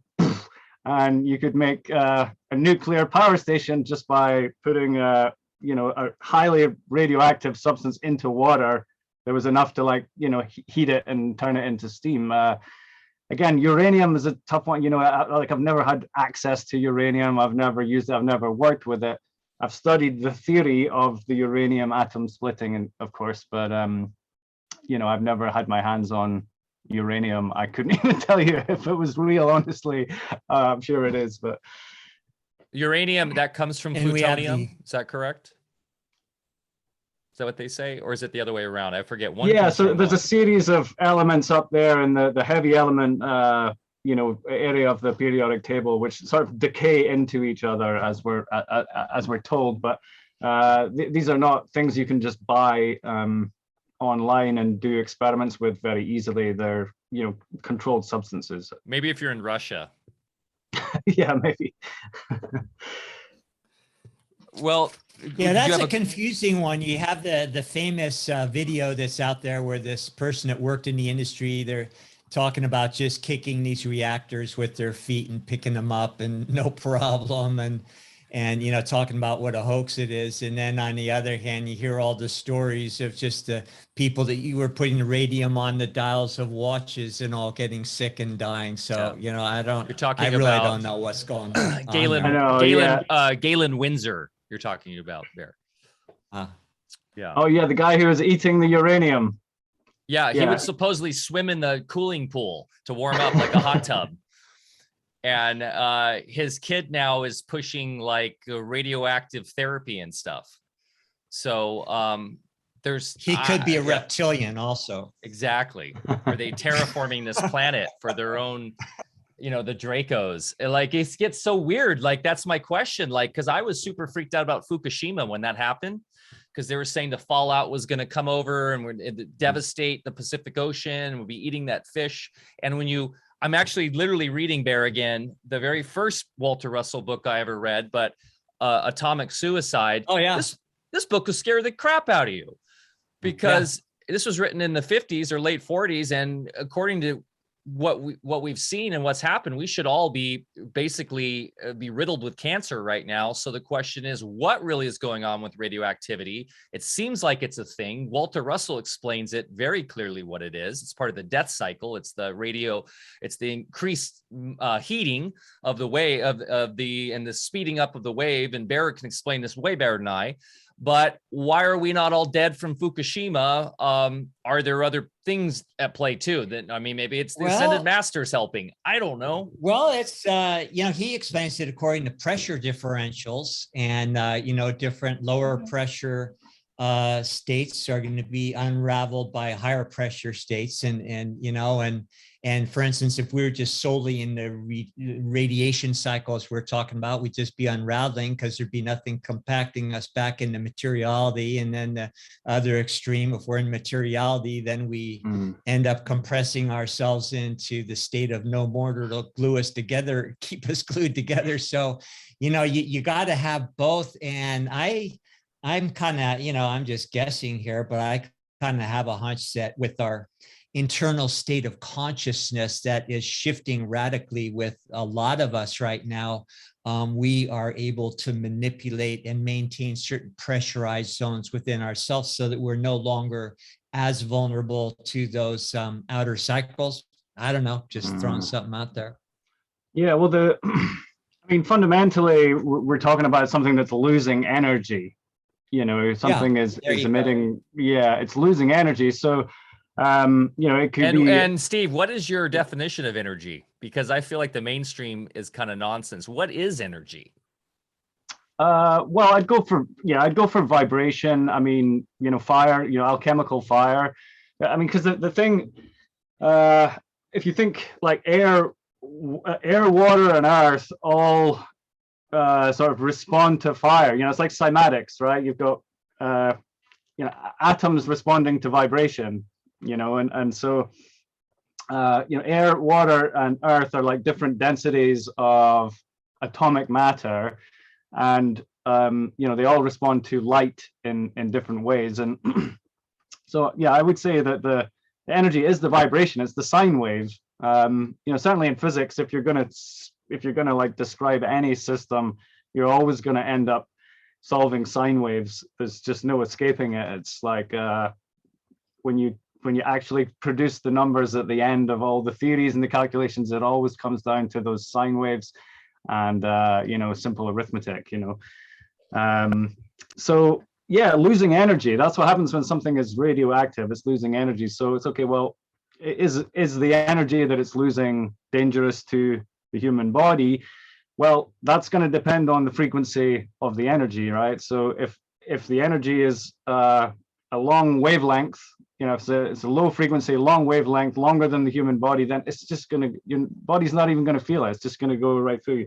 If it's super short wavelength, also might just go through you. But if the wavelength starts to get comparable to some of your body's systems, like the wavelength is like the size of a cell, size of your cell, or it's the size of one of your organs, or the size of your eyeball, then you might start to get some dangerous effects, right? Because then the energy, like you say, with the vibrating bridge, with the soldiers on the bridge, right? You might start getting things in your body, vibrating in unpleasant ways due to the radiation. But most radiation just goes right through us. It would have to correspond, the wavelength would have to correspond with objects in the body for it to interact. So how would you describe this? Kind of opens up the door to 5G and microwaves that are ubiquitous in our environment now. So how would you describe those in contrast? I just think of them all as ionizing radiation, but how would you describe them?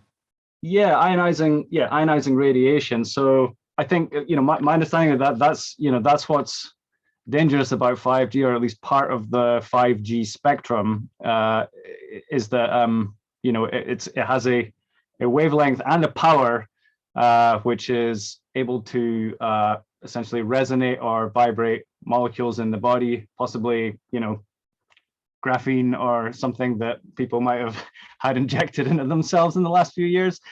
Again, I just think of it like vibration. If the frequency, if the wavelength corresponds to the size of the particle, then you're going to get an interaction, just like with the soldiers on the bridge. And maybe relating this back to music, you can counter that frequency with maybe the inner frequencies we have, like Barre was saying, and this can relate on all the different levels, from the etheric, spiritual, soul, whatever, but also with the structured water within us, and using 432 hertz harmonics, meditation, ice baths, all these different ways to interface and structure ourselves better. Then maybe we can increase our defenses against these attacking, or not necessarily attacking, but these invading or penetrating waveforms coming in. Well, yeah, I mean, another thing to think about is sympathetic resonance. This is another observable phenomenon. People usually do it with tuning forks, right? You have one going and then you bring another one, and then it starts to go as well. If they're the same size, the vibration of one will induce a vibration in another. They call it sympathetic resonance. And so I think there is, you know, you consider just a harmonic system, whether it's music coming out of your speakers or even your room, you know, like tidying your room, like making things harmonic, having your desk in the center and your screen in the center, and having things symmetrical, and, you know, building a harmonic geometric space to work in, harmonics in the music. I think you get a sympathetic vibration, right, in the body. So if you're surrounded by harmonic music and you're in a harmonic space that's like neat and tidy and so on, then maybe that harmony will transfer to the body in the same way that a tuning fork can transfer a vibration to another tuning fork, right? It's like you're, that's a great example, because it's kind of what I was trying to explain. You know, you have universal awareness, intelligence, consciousness, which is a pretty big energy field, or however you want to describe it. Now, let's just say that some of us are starting to contemplate actually being that, you know, with no separation, versus, you know, seduced into a real small overlay of, you know, a certain portion of mankind trying to do all the nonsenses they're doing. So, you know, that old saying, wherever your attention is at. And so that's how I really believe that, you know, we're just really needing to be on our A game right now and give these overlays less and less attention. Yeah, you know, right now I'm subjecting myself to, you know, through the computer and all this kind of stuff. Do I feel sick? No, because I'm, you know, the fear, of course, is going to make you, you know, sympathetic, like you're saying with the tuna forks. On the other hand, if you're entertaining a much greater awareness, then it's probably going to have a lot less effect on you. I don't know. What do you think? Yes. So the stronger, so if your body is kind of running a strong harmonic vibration, then it's going to be more resilient to the effects of distortions around you. Absolutely. Yeah. I feel it in myself, actually. Yeah. It's you know, that is what we're striving for. It's like harmonic health, you know, which, you know, could even, you know, when you start looking your life, when you start to think of your life in terms of like frequencies and amplitudes, just like a sine wave, you know, I take something like exercise. Okay, so exercise is a sequence of sinusoidal movements, like of your muscles, right? And you do it like every day for a certain period of time, you know, with a certain interval between it. And then you know, your body changes, right? There's a transformation in your body that happens through just the repetition of those cycles of movement. If you take something like medicine, okay, medicine is like dosage and frequency. It's all about dosage and frequency, you know. You know, I'm partial to a little bit of herb, you know, there now and again. But you know, that's something that like you could, you know, if you take it every hour, right, you're going to get a different effect from if you take it once a day, from if you take it once every 3 days, from if you take it once every week. You know, like you're going to get a different effect depending on the frequency with which you take it and the dosage with which you give it. And of course, something like cannabis, if you're using it a lot, you can handle really big doses. So you can do like big dose, like really frequently. But if you do it less frequently, you can take smaller doses and have a bigger effect doing it less frequently, you know. And I think, yeah, with medicine, that is the key, isn't it? It's like, it's not just the substance and its effect, it's the frequency with which you dose it and the size of each dose, right? That's what's gonna bring about the change, you know. So yeah, I see like everything in life as being like that, you know. It's all, everything can be reduced to frequencies when you really get down to it. And in homeopathy, you know, the ultimate in the old, more the pure form of homeopathy with Hahnemann was to take a very high potency very infrequently. High potency infrequently, to get the most dramatic effects. Yeah, I mean, just consider something like ayahuasca or peyote or something, you know. It's like, you're not going to take it every day, right? It's like, but if you did it like once a year or, you know, even once every 2 years or something like that, you have a very profound effect, you know. But if it was something you did every day, it would, you know, Yeah. Well, who knows? The idea, But, I love the idea too of the sympathetic resonance in terms of men and women together in a room. So like when you're doing a DJ set and you can feel it, you can feel it on the dance floor. It's like the individual nodes of consciousness connecting with our fields, and in that music intertwining and creating like a subliminal communication, where I believe there is a field and a resonance that increases and grows when we go do these things, right? Versus individually listening to great music by yourself in your room. There is a specific measurable effect, I would say, and I think we are communicative creatures. Like we need to have each other. We can relate that to exosomes maybe, and how we increase our ability to be healthy by communicating through these invisible means. So I'm just interested to know, like, your perspective there. Have you ever had that kind of profound experience DJing where you can feel the field, or have any kind of psychedelic experience or whatnot where you feel that resonance in a community kind of aspect there? Because I know I have DJing before. I've felt that like energetic field of harmonic resonance through everybody kind of in the same zone together, feeling the beat together and feeling the harmonics. It's really quite an amazing experience. It's amazing. Yeah, it is amazing. I do miss it, man. It's been a few years, but we got to get you back out there. A few years. Damn, man. I just DJ'd last weekend. I'm trying to play now once or twice a month now. I got to. I think I need to start something locally. It's kind of weird. I'm an international act, which means that I have no fans in my home country. Like literally, like, I mean, maybe about 5, I think, including my 3 children. So you gotta get the bagpipes out, bro.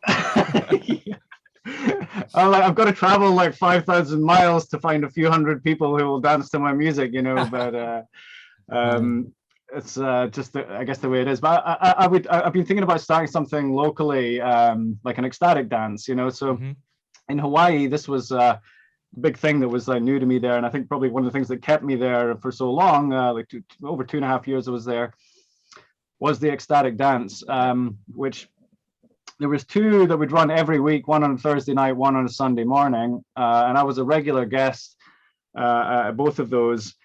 And when Steve, I talk to people, explain ecstatic dance to our audience who may not. Thank you. Yeah.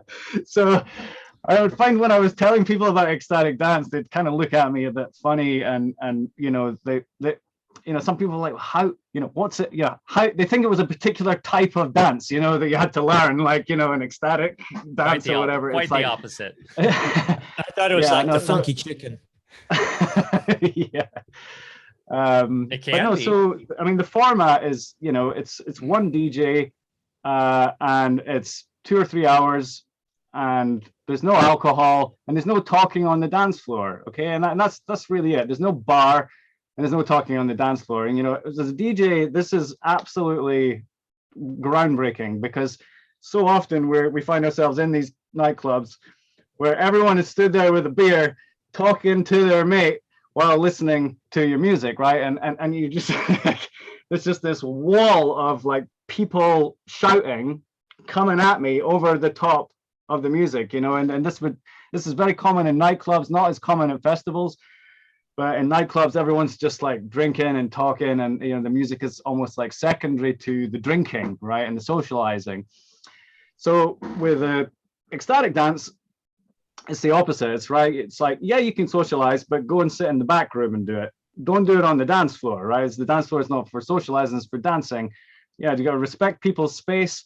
And, so then as a DJ, like actually guiding people through an entire evening, like a 3-hour journey from beginning to end, one DJ. And then there would be a sharing circle at the end of it. So people would sit down and share their experience. And it was just mind-blowing. What it's doing for me is life, man. Yeah, it's putting the DJ as the shaman. Yes. And you're having a shamanic journey. I've had the opportunity to play a couple of these, and we're actually starting an ecstatic dance here in we have a community that we've started on Telegram called the North Coast Sovereign Bodies Group. and we're going to be doing a monthly ecstatic dance on the beach with the drum circles, even maybe integrating some live instrumentation, but that's the same thing. No talking. It's all about the music. It's all about your expression with the music. And what's nice about it is it frees you up, because some people in the club, the reason why they're drinking is because they're too shy to let loose and dance, because they're afraid of what people think about them. And with ecstatic dance, it's the opposite. It's like, no, there's no judgment. It's you let go and you're free. You're free to do whatever you want is your expression with the music. And I'm telling you, it's so liberating.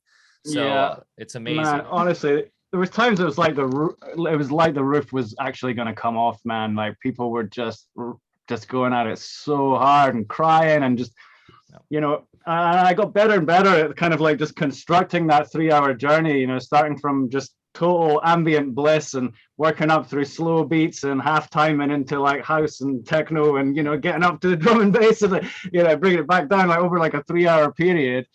And people would just be literally just ecstatic, man. The roof would be just like coming off, and then they sit down and share at the end of it profound realizations and experiences they had, and healing. It was like a healing circle. And just on the shamanic healing thing, so this is what I realized, like when I started doing the shamanic ceremonies and so on, I experienced some real healing. I had some severe stomach problems which were been bugging me for years. I would often, like after eating a meal, about 20 minutes later, I'd be like in the bathroom on the floor, literally holding my stomach in pain, not knowing what the hell caused it.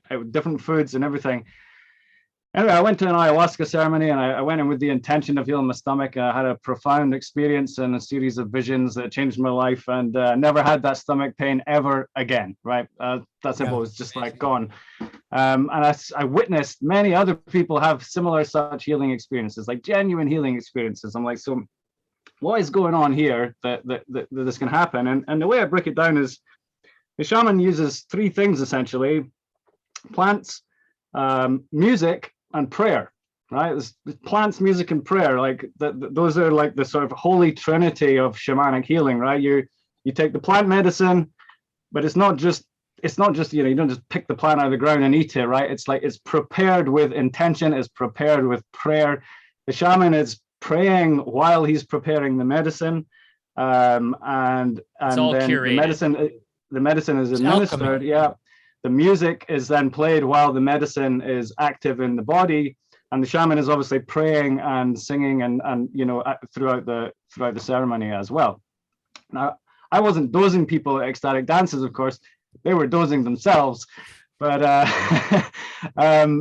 because alcohol wasn't permitted, people would either come sober or maybe they would microdose some plant medicines.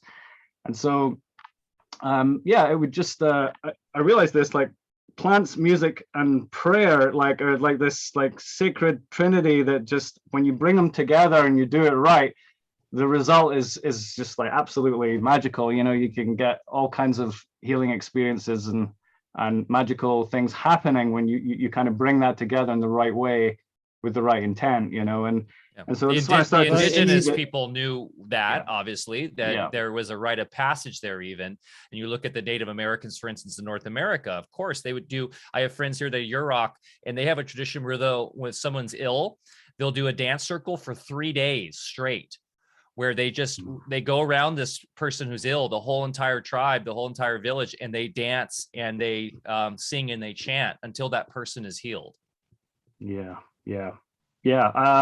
Absolutely. I mean, and when you think about that, you think about it in contrast to like modern, like allopathic, pharmaceutical, Rockefeller medicine, or whatever you want to call it. Like, can you imagine a doctor praying for you, or prescribing music, or imagine a doctor actually sitting with you throughout the night, praying for you in every moment and singing for you. I mean, come on, like they only get 10 minutes with you, man.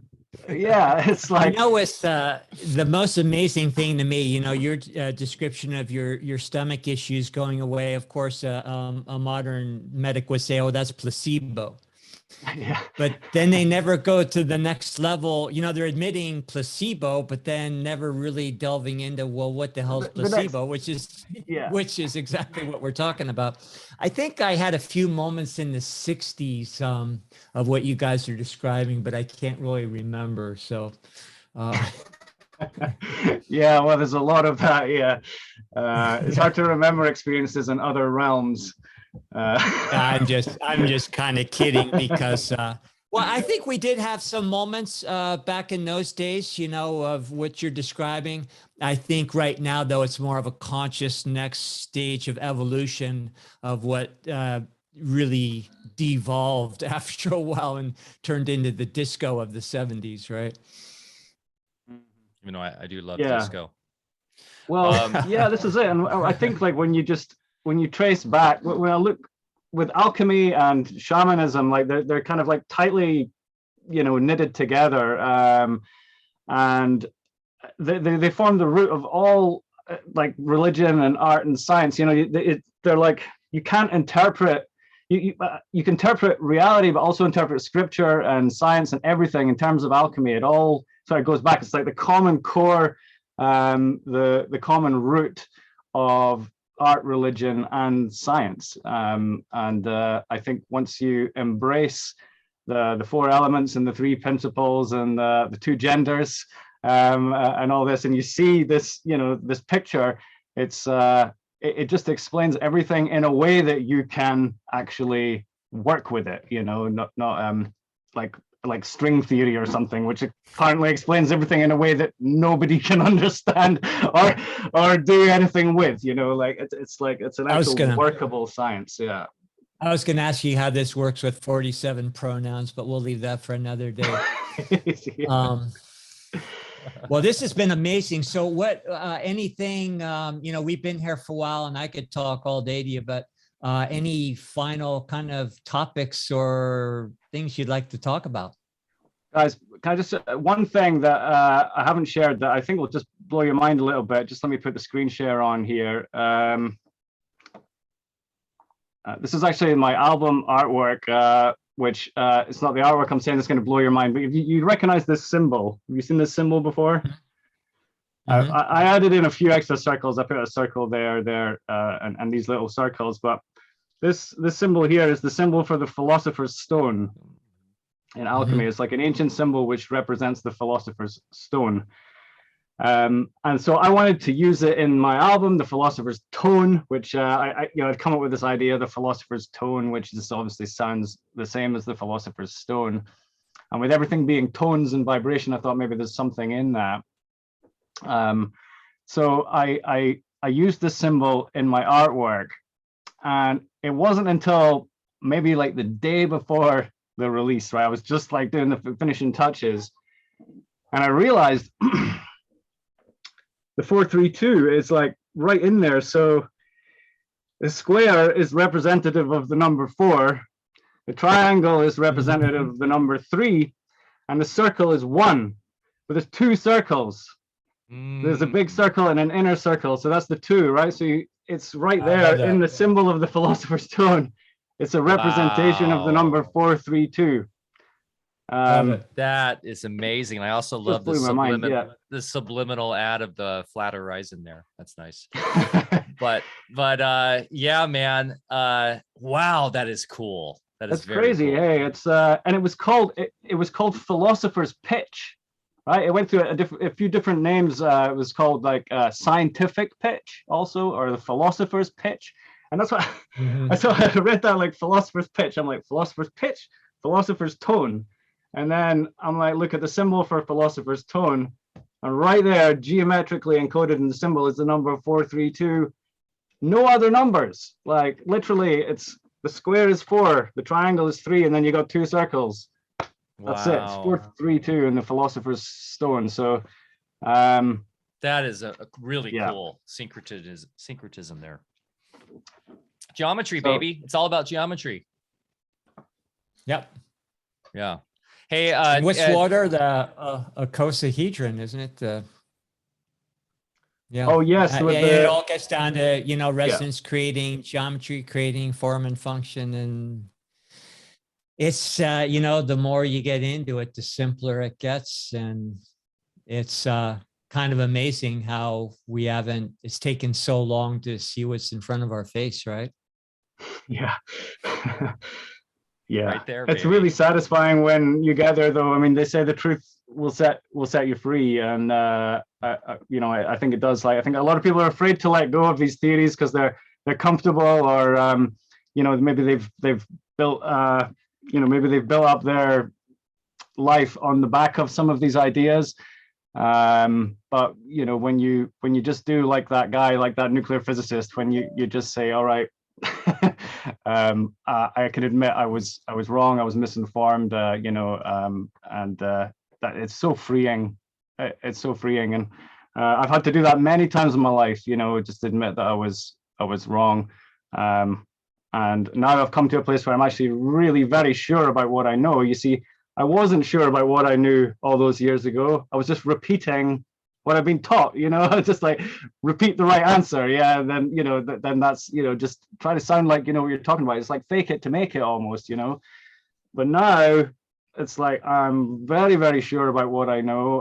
It's just a solidity to the knowledge. I just see everything playing out. I don't see anything that contradicts my understanding of reality. In fact, I just see more and more evidence that, you know, this is how it And is. what's wonderful with this kind of investigation, it never ends. It just keeps getting more and more fun, more discovery every single day. And I'm pretty confident that we'll never have to shake hands with Bill Gates. Well, he's you don't know what you might catch. Eh? Yeah, I think he's like a holographic entity anyways. I mean, we all are in some respects, but he's like a digital fake one. Yeah, you're not going to see Fauci go, oh, I was wrong, I admit it, because I don't think they're even human, really. So I think that is part of the human condition, is being able to admit we're wrong and let go of ego. I think that's an amazing way to end this cast today, is that's an amazing reminder, something we should all factor in our daily lives. It's okay to be wrong, right? It's yeah. And I find there's a lot of people that they're afraid of being wrong, but it's like I say, they're not actually wrong. They're just misinformed, and they're holding on to the misinformation, you know, and just afraid to let it go for usually like egotistical reasons or reasons of pride, or perhaps even like fear of what if they let it go? You know, what if they let go of these theories? Then what's there? You know, what's left? And well, I would say that what's left is earth, air, fire, and water. Like, once you let go of all the bullshit you've been taught to believe, like what is left is earth, air, fire, and water. Your body, your mind, your spirit. Like, you know, it's not a theory, it's phenomena. You know, it's actually phenomena. Yeah, there is. And it allows us to be. It allows us to be co-creators, because we get out of our minds and just, you know, life gets pretty cool at that point. So Steve, I'm a big fan, as I've said, and I'm going to be following all your creations. Love it. And anytime you want to come back and chat again, always love to have you. It'd be an absolute pleasure, guys. Thank you so much. I feel like we barely scratched the surface of where we need to go with this, these different topics. I mean, we really covered a full spectrum here, but I'd love to talk more about radioactivity in the future. I'd love to talk about thermodynamics in your position on entropy, and really this idea of what this system is.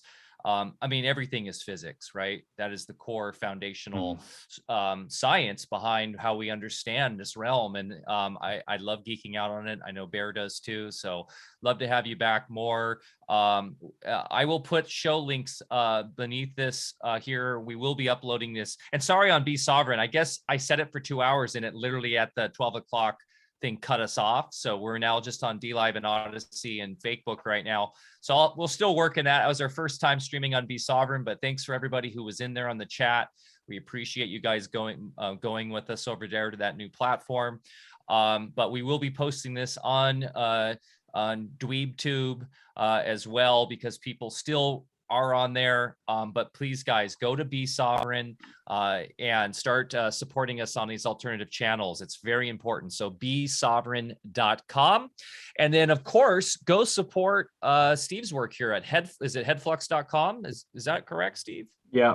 Yeah, hedflux.com. All my music can be listened or bought there. And I have a membership site as well. It's £5 a month. You can cancel any time. I do live streams like every month, and there's a whole bunch. There's like probably about 30, 40 hours of content on there on audio alchemy and music production and yeah, various other things. Yeah.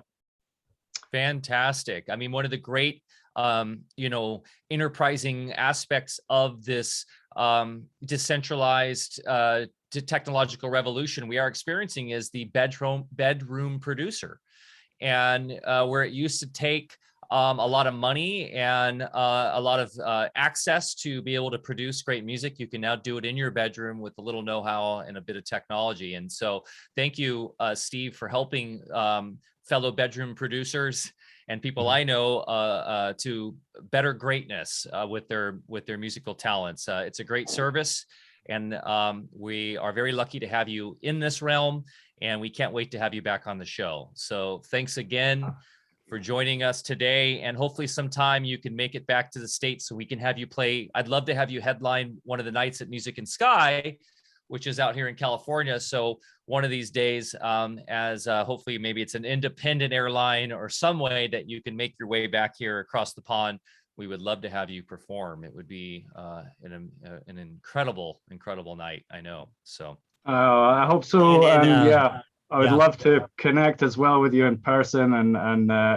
this wonderful community that you've built up through these podcasts and through just courageously representing true science and alternative thinkers. And thank you so much for your service and everything you've done. I feel very lucky to have connected with you and to be part of this network. Beautiful, brother. Thank you, Steve.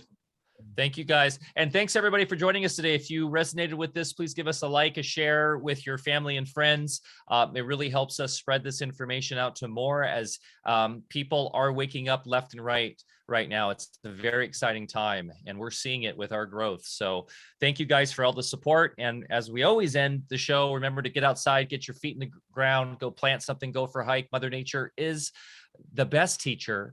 She is here for us, and we are here for her. Love you guys, and we will see you next week. We've got Mike Donio coming to talk about amazing breakdowns of the scientism and the flaws of the peer review system. So that'll be great with this. And then we've got Dana Martin coming to talk about unschooling. And then on March 5th, I think it's March 5th, we're having a special Monday show with the great David Icke. So we will have David Icke on AlphaCast in a couple weeks. So yes, gonna be a good month. We're gonna be delving into the Magellan effect a little bit too in the near future, right? Yes. In fact, I think that might be the next week. We're going into all of the good stuff about time and distortion. Everything's tying into what we talked about today. So fun stuff. Yeah. Okay, guys. Thanks. Have a beautiful day. Thanks for joining us. Later. Love you all. Much love.